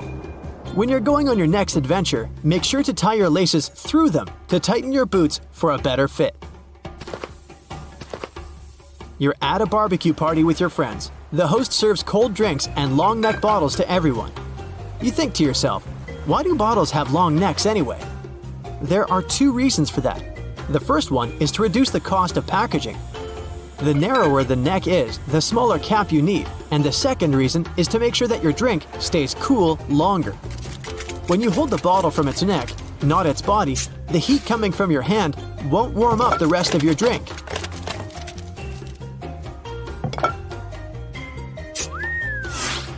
The color of plastic tags on bread packages indicates which day of the week the bread was baked. Even though some companies have their own color codes, it generally goes like this: Monday, blue; Tuesday, green; Thursday, red; Friday, white; and Saturday, yellow. So pick accordingly to get the freshest bread. You're feeling too lazy to cook dinner, so you go to your favorite restaurant to order takeout. You come home feeling excited that you're about to have a delicious meal. You open the takeout box only to find out that your food became soggy because of the moisture built up inside of it. Well, this secret purpose is going to help you prevent that from happening ever again. Notice the perforated tabs in the corners of the container's lid? You need to push them down to allow the steam to escape from the holes. If you have a hot meal, that is.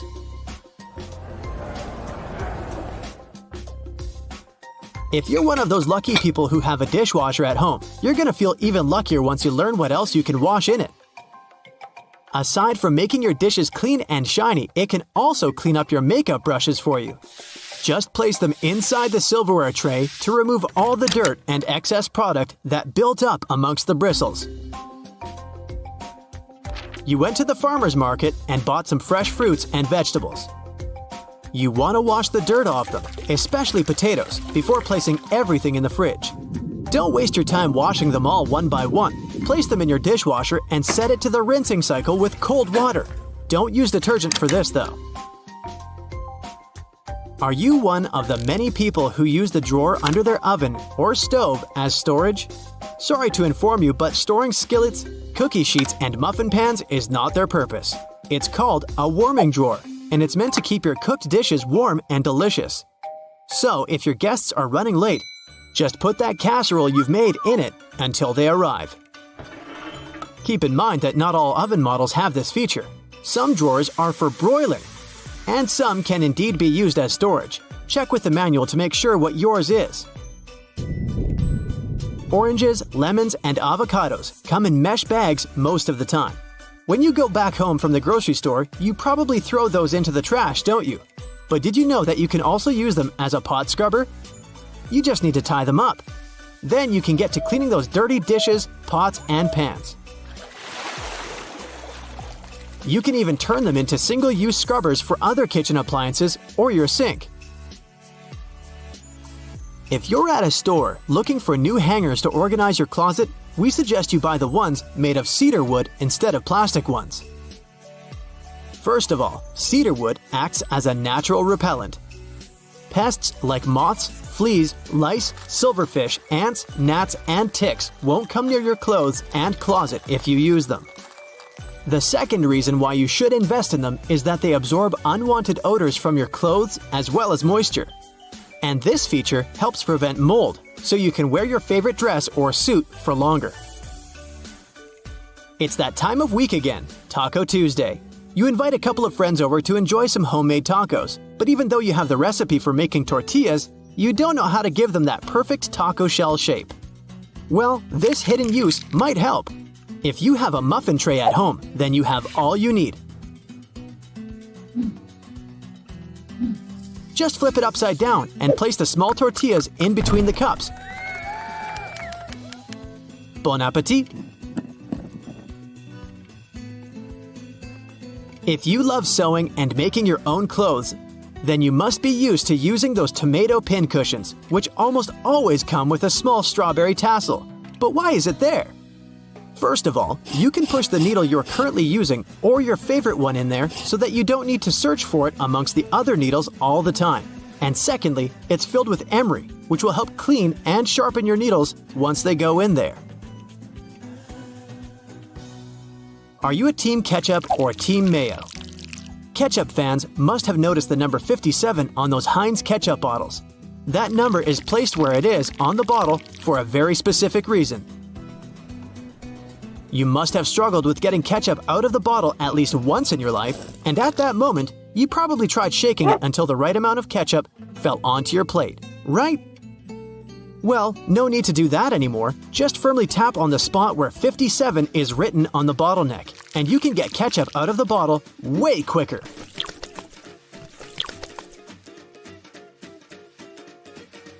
You might have noticed that there are two holes in an oil can where you are filling it up or pouring it. And you maybe thought to yourself, that must be there to make it easier for me to pour it into smaller containers. But that's not the case. That hole is there to prevent oil from spilling all over, or glugging, so to say. So you need to uncap it before you pour oil from the larger hole to prevent wasting it or having to clean everywhere. Have you ever taken classes to improve your typing speed on a keyboard? If your answer is yes, then you might be disappointed to learn that keyboard manufacturers most likely wanted to slow you down. A popular theory says that's why the letters on a keyboard are arranged randomly and not in alphabetical order. The reason for that goes all the way back to typewriters.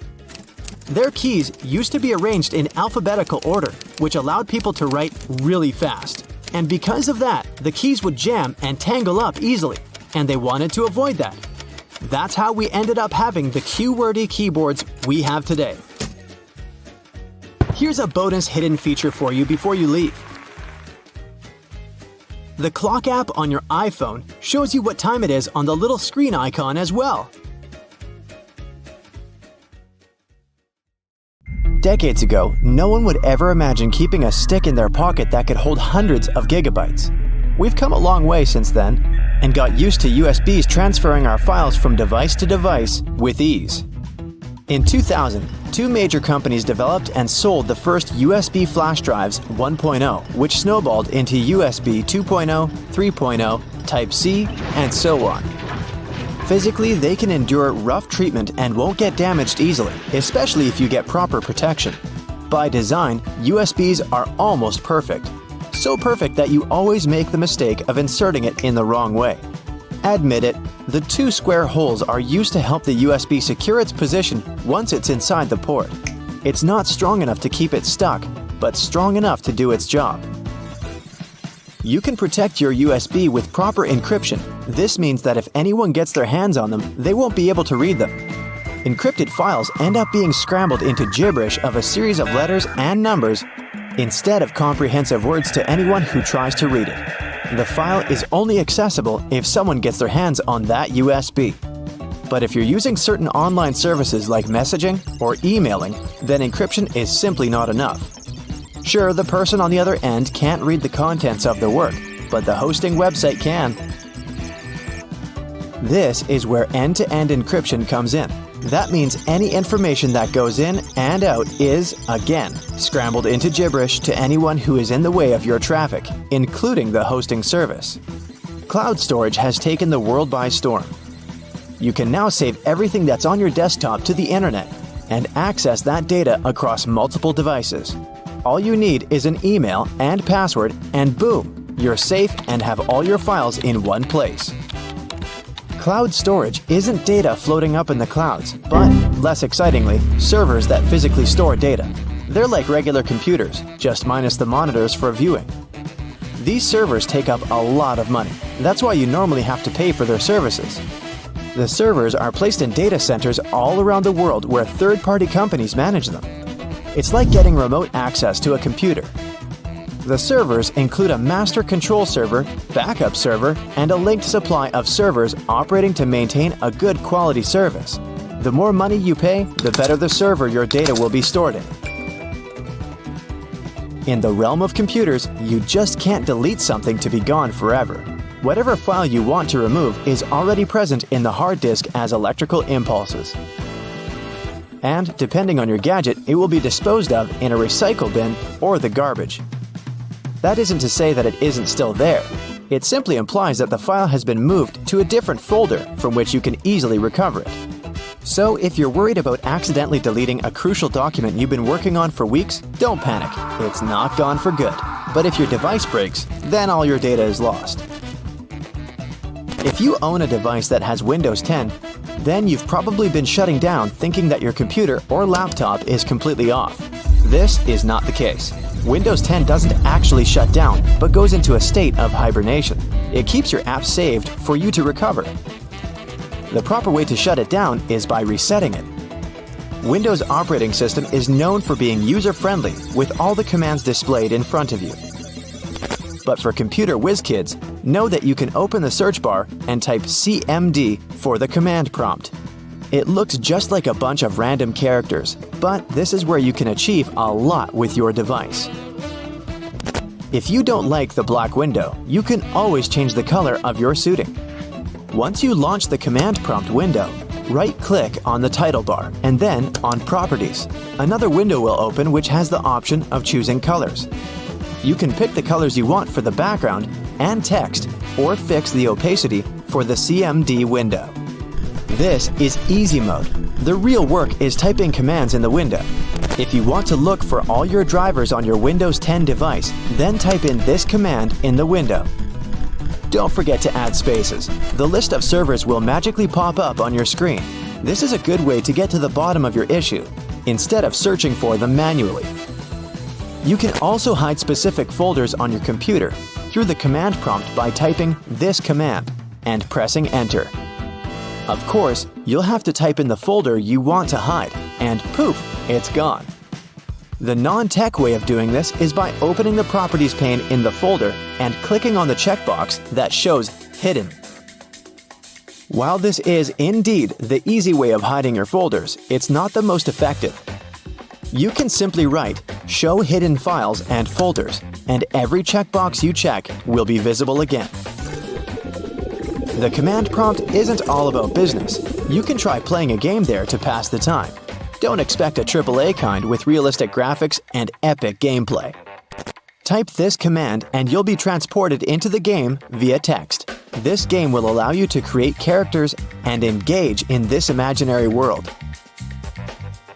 Google Chrome is one of the most popular browsers on the net, but you can also play a text-based game there, just like in the command prompt.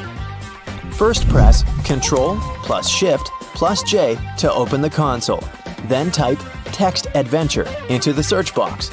Don't freak out, you just opened the sort of a back end of the page. Next, click on the box that says Console. You'll be greeted with a text that will ask you if you want to play a game. Type Yes, and you'll instantly begin. They'll give you some basic commands which are easy to follow and an opening premise of the journey. If you're looking for something a little more contemporary, then get ready to play some solitaire. No worries, you don't have to type some command to play it. All you need to do is type solitaire in the search bar, and you're there. You can play the exciting game of solitaire in your web browser. And when you get bored, you can play the classic game Pac-Man. If you're from the generation of the classic bulky phones, then this next game will bring back all those memories of your childhood. Open Google and type Snake, and there you go. When the internet is down, you can play the dinosaur game in your browser window while you're impatiently waiting for the Wi-Fi to come back. This game is very simple. After pressing Enter, you just have to hit the spacebar to jump over obstacles. And at a certain point, you'll have the option to duck down, which will make it even more challenging. Even without Wi-Fi, you can still have a good time.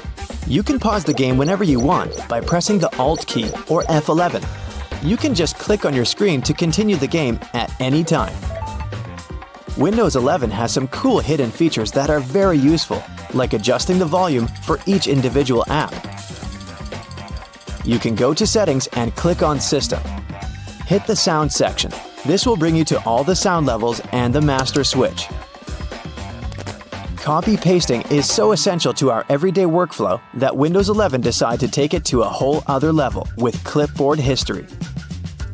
This option allows you to save your copied texts in one designated area, which you can access anytime. And the good news is that this option is also available on Windows 10. Just click on the Windows key plus V, and you're good to go. If you have too many windows opened on Windows 11, you can grab the window that you want to keep and shake it. It will minimize all the remaining windows in the background so that you can have a pleasant, productive workflow. Oh wait, it's happening now! Pouring milk into your tea or coffee can make a mess if you don't do it the right way. If you want to pour it with the opening closer to the cup, stop right there, turn it to the other side, and then pour. The flow will be much smoother this way, and you won't have to deal with wiping the table afterwards. Hey, I'm bossy. Get over it. It's all about the physics of it. If you turn the carton's opening toward the cup and the carton is full, while the milk's escaping through the opening, the air from the outside will try to get inside the carton to fill the empty space. Since there's only one place where it can do that, the air will push the milk back and disrupt the flow. When you turn the carton to the other side, there will be empty space along with the top side of the carton, and the air will have it easier getting inside.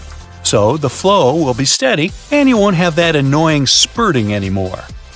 Now, the handrails are usually moving faster than the escalator itself because the gear wheels that drive the handrails are intentionally made a bit larger than required. The rubber on those wheels tends to wear off with time, so if the handrails are moving at the same speed as the steps or even slower, then you're riding a rather old escalator. Now, speaking of escalators, and I was, at subway stations with 3 or more of them, the majority will be going in a different direction depending on the time of day. For example, in the city center, there will be 2 or more escalators going up in the morning and down in the evening, and vice versa at the outskirts. This is done to make it easier for passengers to get around.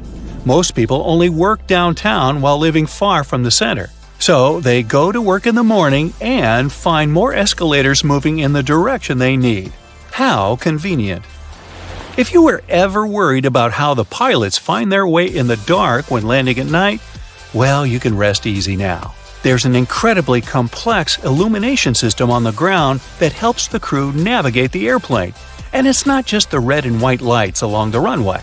The lights actually start popping up long before the runway, so that the pilots can easily find their way, and different patterns mean different things, which your captain and their co-pilot know by heart. Every commercial airplane you've been on has only one wing. The first airplanes were called biplanes because they had 2 wings, one on the top and the other going through the bottom of the fuselage. They were connected with struts and wires, which made kind of a box that basically allowed the craft not to fall apart in the air. How thoughtful. It was necessary at lower speeds than earlier planes could only muster, but as the engines increased in power, the second wing became redundant and repetitive. The single wing still serves as a support for the whole structure, though. Going 100 miles an hour on an interstate makes you feel the drive and excitement of speed. Flying at nearly 600 miles per hour makes you drowsy at best. This is because you don't feel the actual speed of anything. You can only see how fast you're moving relative to other objects. The closer, the faster. In a car, everything's close to you, so you see trees, people, houses, witches, porcupines, and other cars zapping past you. On board a plane, everything's so far away that it seems to go at a snail's pace. Now, take a good look at your smartphone. It might never have occurred to you, but its rectangular shape is no accident. And it's actually what you want it to be. Rectangle is the most convenient shape for a screen. It has an orientation, so you can flip your phone all you want and it will adapt. Imagine that with, say, a round-shaped display. You'd have to always turn it in your hands until the top is where it belongs. Oy. Next, it fits into your pocket nice and cozy. The pocket is deeper than it is wide, so a phone longer than it is broad will sit there perfectly. A square or circular phone will be more of an inconvenience. Then again, a rectangle is much easier to handle. It fits in your palm, and it feels better than a circle or a square. And finally, we're used to having rectangular things all around us. Pictures, sheets of paper, books, SpongeBob, photographs. Having round-shaped screens would have been just weird. Still, there have been attempts to create circular and square smartphones, but as you can guess, they didn't catch on. Taking photos in the dark with a flash, you must have noticed your smartphone flashes several times before making the actual shot. Remember those horrid red eyes in old photographs made on film or digital cameras? That happened exactly because the camera flashed only once. In the dark, the pupils of your eyes become larger, trying to catch more light to see better. And when they reflect the camera's flash, the red eye effect appears. With smartphones, the first short flash makes the pupils contract from bright light, and only then the device takes a shot, and you don't resemble a horror movie creature anymore. Oh. There are 2 main reasons why there are no public bathrooms in the subway: safety and financing. They're ridiculously expensive to maintain, so I guess we won't be seeing many of such cabins where they weren't before. And the second reason is security concern, since there can be no cameras installed in the bathroom and any kind of suspicious activity would go unnoticed. It seems only natural that a vehicle that carries so much more people than a car should have seatbelts.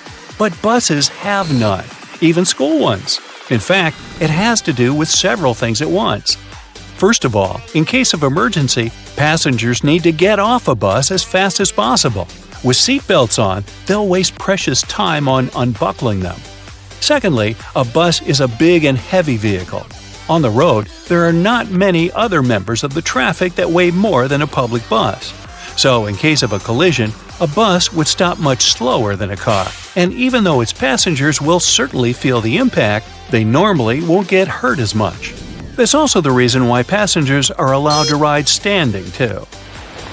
If your hotel has card keys with magnetic strips, make sure you put your card key apart from your cell phone and wallet. The problem is that card keys are rewritten quite a lot, and they're designed for that process to be quick and easy. So, a fairly strong magnet, like the one in your cell phone, can erase your key card, and you won't be able to get back inside your room.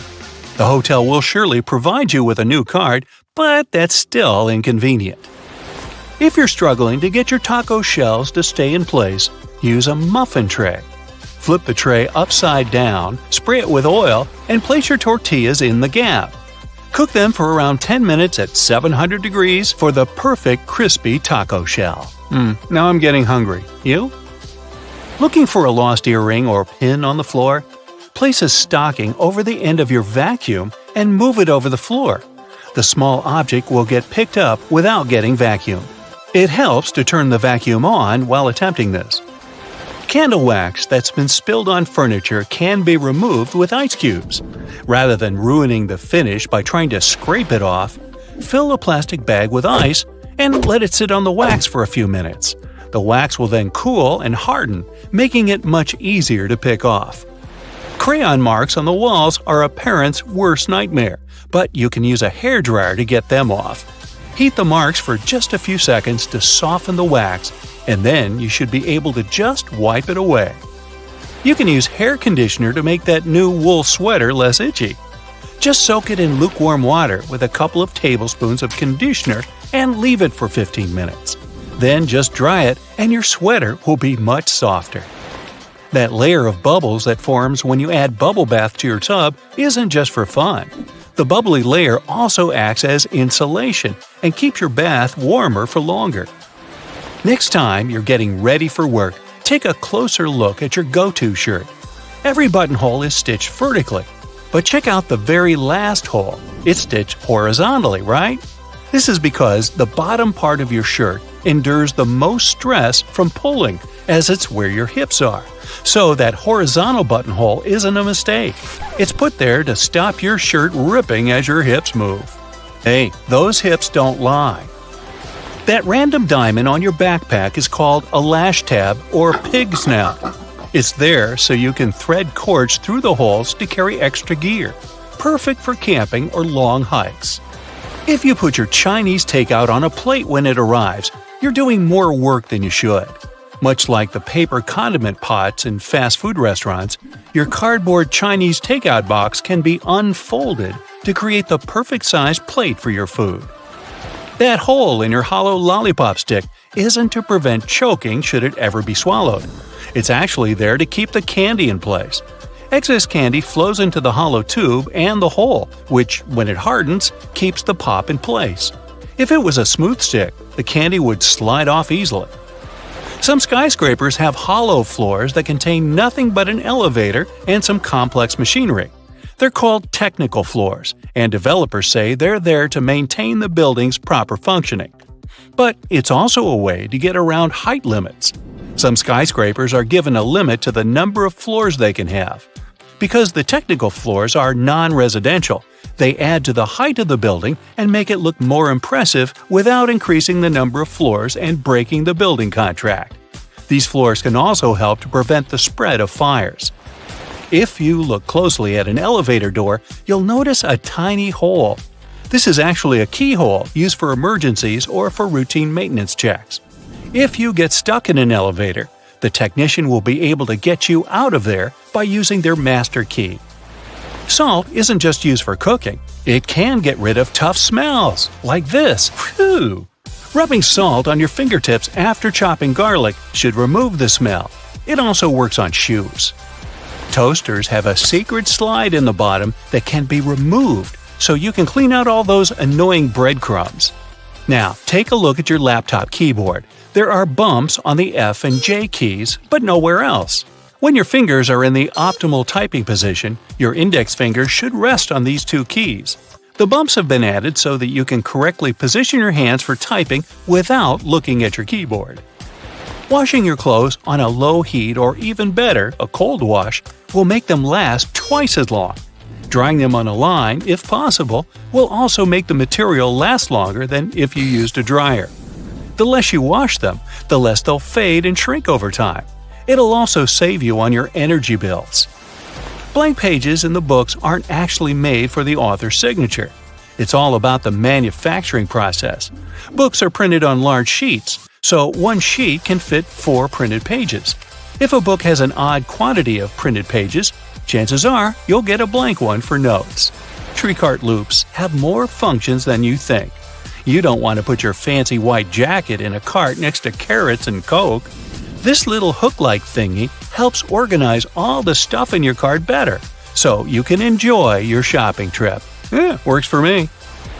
A good doorknob is one made of brass, bronze, or some copper alloys.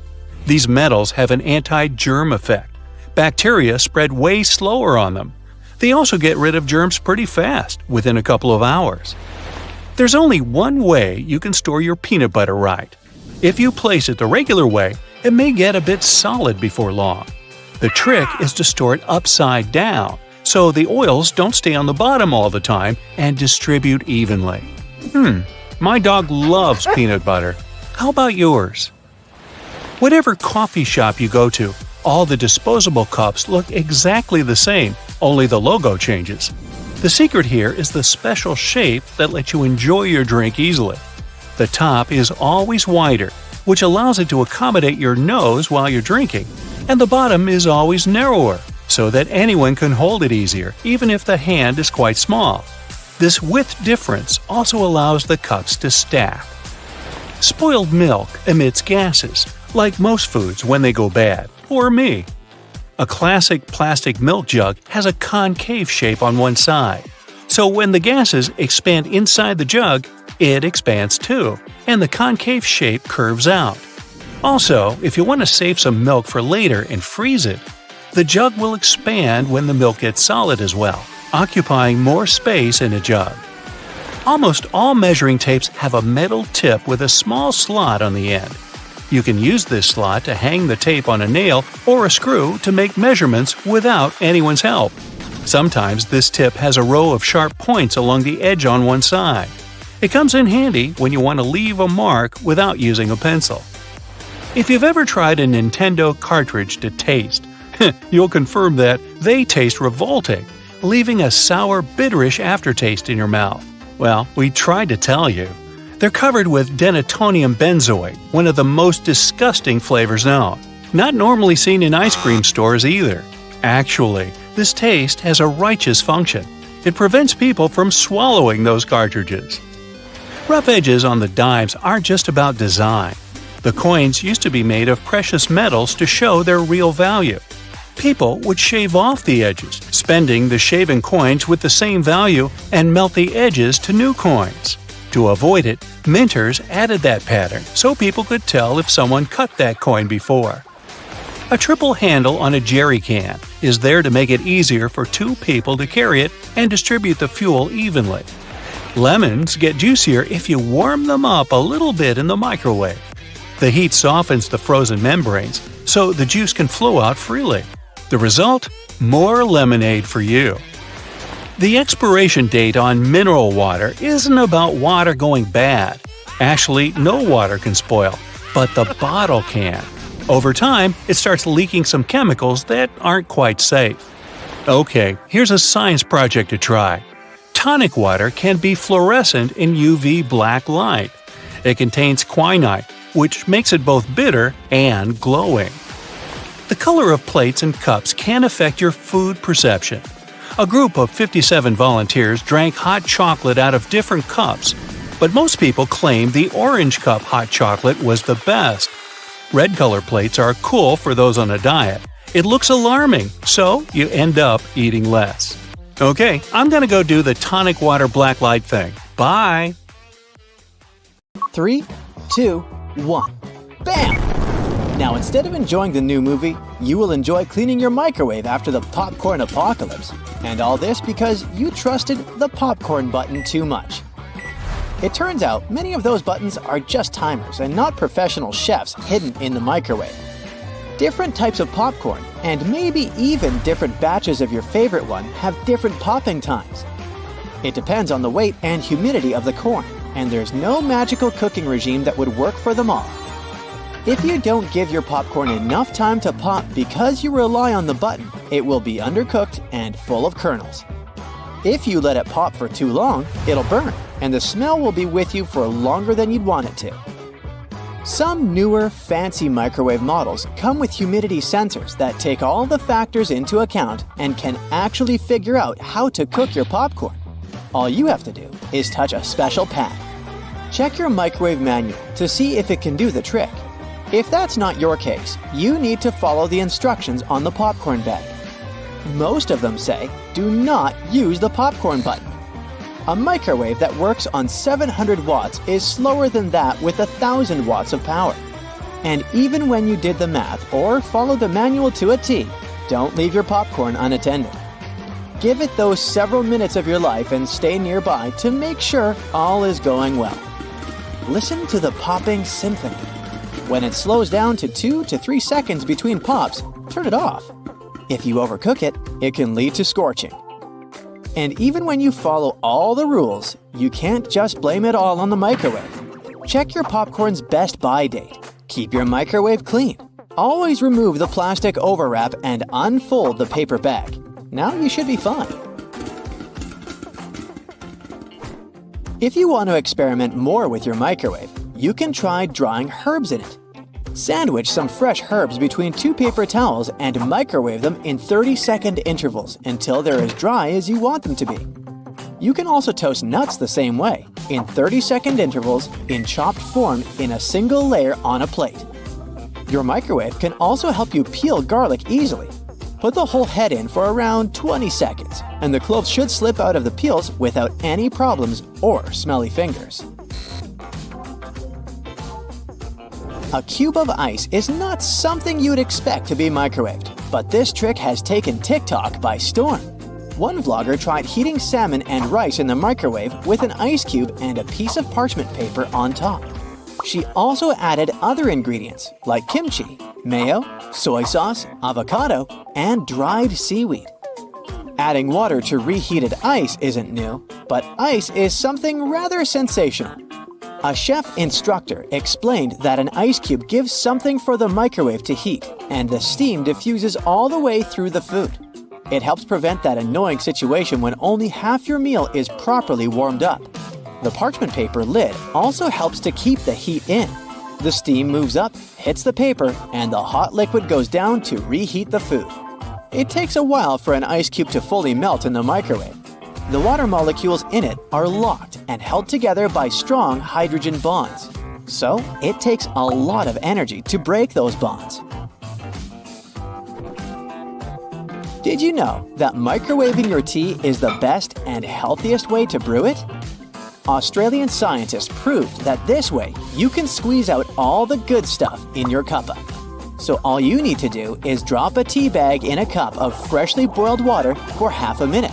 Then, you need to place it in their microwave with the leaf bag still inside and keep it brewing for 1 minute at 500 watts. Finally, you need to fish out the tea bag and enjoy your drink. A cup of green or white tea has more antioxidant benefits than a portion of broccoli, spinach, carrots, or strawberries. And now, all the benefits are yours. Brewing tea in a microwave is a great alternative to an electric kettle. That kitchen gadget most American households don't have. Yet, they're super popular in the UK. The reason is simply the difference in efficiency. Most American homes run on around 100 volts, and the UK and many other countries use between 220 and 240. The lower the voltage, the slower the speed that the appliance has. So, if we do some simple math, It will show that it would take the same kettle around a minute and a half longer to get to boiling temperature in the US than in the UK. The microwave oven that made the lives of so many people easier was invented by accident in the 1940s. Its creator, Percy Spencer, was trying to design a more efficient and effective way to mass-produce radar magnetrons. It's a kind of electric whistle that creates vibrating electromagnetic waves. Spencer was testing one of his magnetrons when he put his hand in his pocket to have a snack. The peanut cluster bar he had inside had melted and turned into a gooey mess. So he couldn't enjoy his snack, but he realized that something unusual had just happened. Spencer ran another test with the magnetron, this time on an egg under a tube. The egg blew up just moments later. The following day, he popped corn kernels with the new invention. And that's how the first prototype of the microwave was born. It's one of the several inventions from the 40s we still use and love today. The official birth of the mobile phone concept is 1947. It wasn't a flip phone that everyone secretly had in their pockets. Back then, AT&T proposed to the Federal Communications Commission to dish out a ton of radio spectrum frequencies to make the dream of widespread mobile telephone service a reality. Bell Laboratories introduced the idea of cellular communications the same year. The FCC didn't support the idea and limited the number of frequencies to 23 phone conversations possible at the same time in the same service area. The first call on a portable cell phone was only made in 1973. It was a prototype weighing 28 ounces. Back in the 1920s, some genius engineers were already cooking up the idea of color television. But only in the early 1940s did CBS and engineer Peter Goldmark create a system that beamed images in all three primary colors. By the 50s, color TV had already settled in the living rooms of families in the West. You wouldn't be able to spray your hair against all elements or paint a mural easily without aerosol spray can technology. It was an invention of the Department of Agriculture researchers. They created the aerosol to spray dangerous bugs. Spray cans, mostly with insecticides, became available to the public shortly after. The invention was later perfected by an American inventor and engineer, who created a crimp-on valve. His invention was made of lightweight aluminum. It made the cans cheap and practical to dispense liquids, foams, powders, and creams. In the 1940s, Swiss engineer George de Mestral went for a stroll in the woods with his dog. Suddenly, his clothes and his dog's fur turned into a magnet for hundreds of annoying cockleburrs. George got curious and whipped out a microscope to check out these burrs up close to find out their success secret. He knew this tech could be useful. So, the engineer discovered that they had tiny hooks that looked like a monster's spiky fangs. Those hooks could latch onto anything with a loop: clothing fiber, animal fur, or even human hair. De Mestral realized he could mimic this burr magic, and that's how Velcro was born.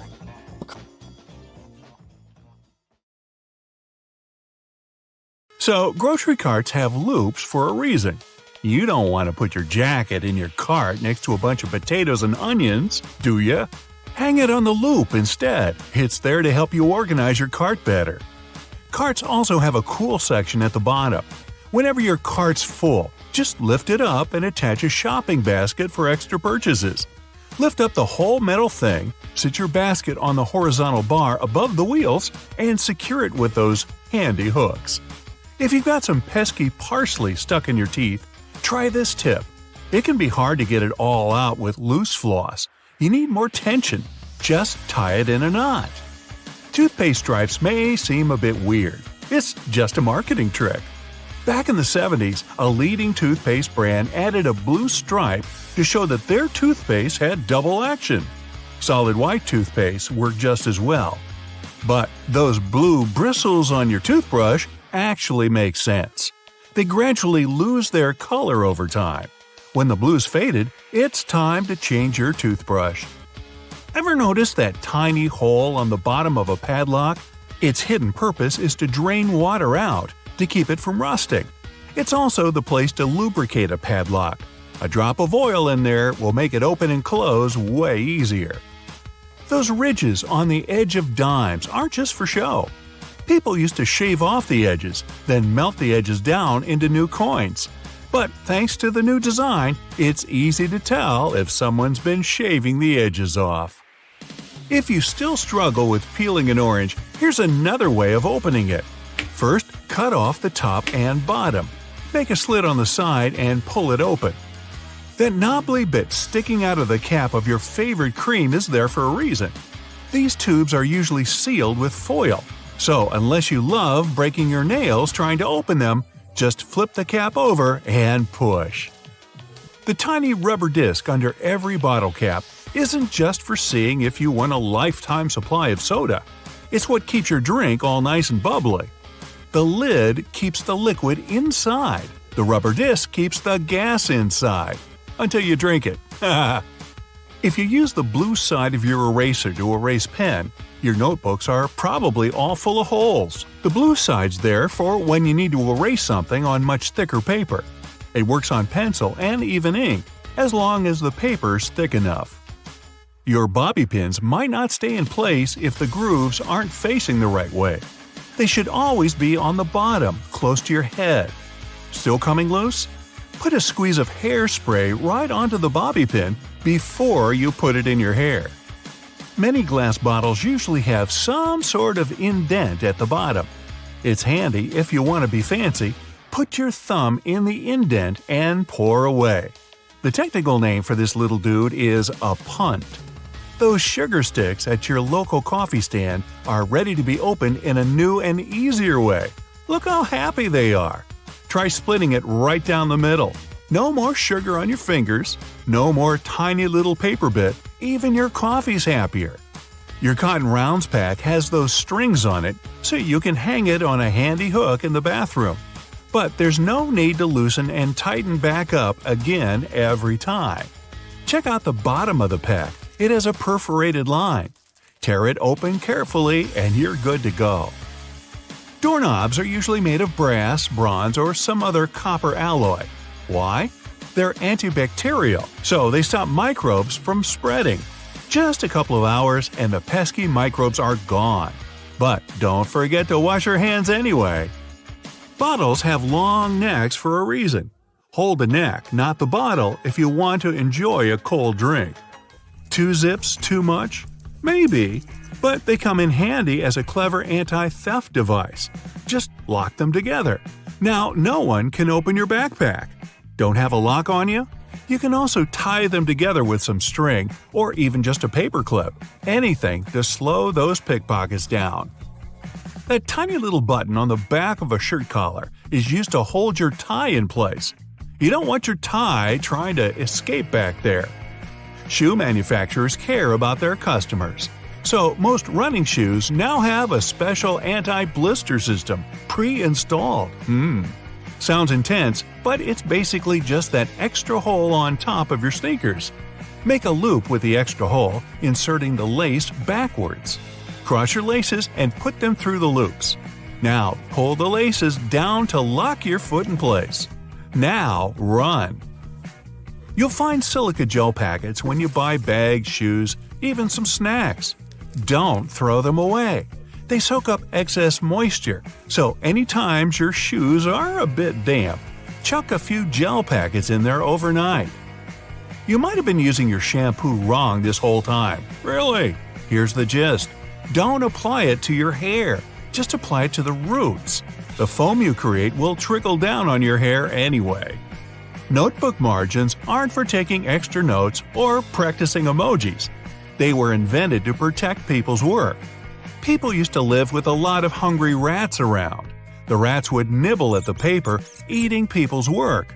They put the margin lines there to let people know to start their writing further from the edge, so it's not lost to a hungry rodent. Solo cups are the key element for any barbecue party. But these red cups are even cooler than you thought. You can use them to measure liquids.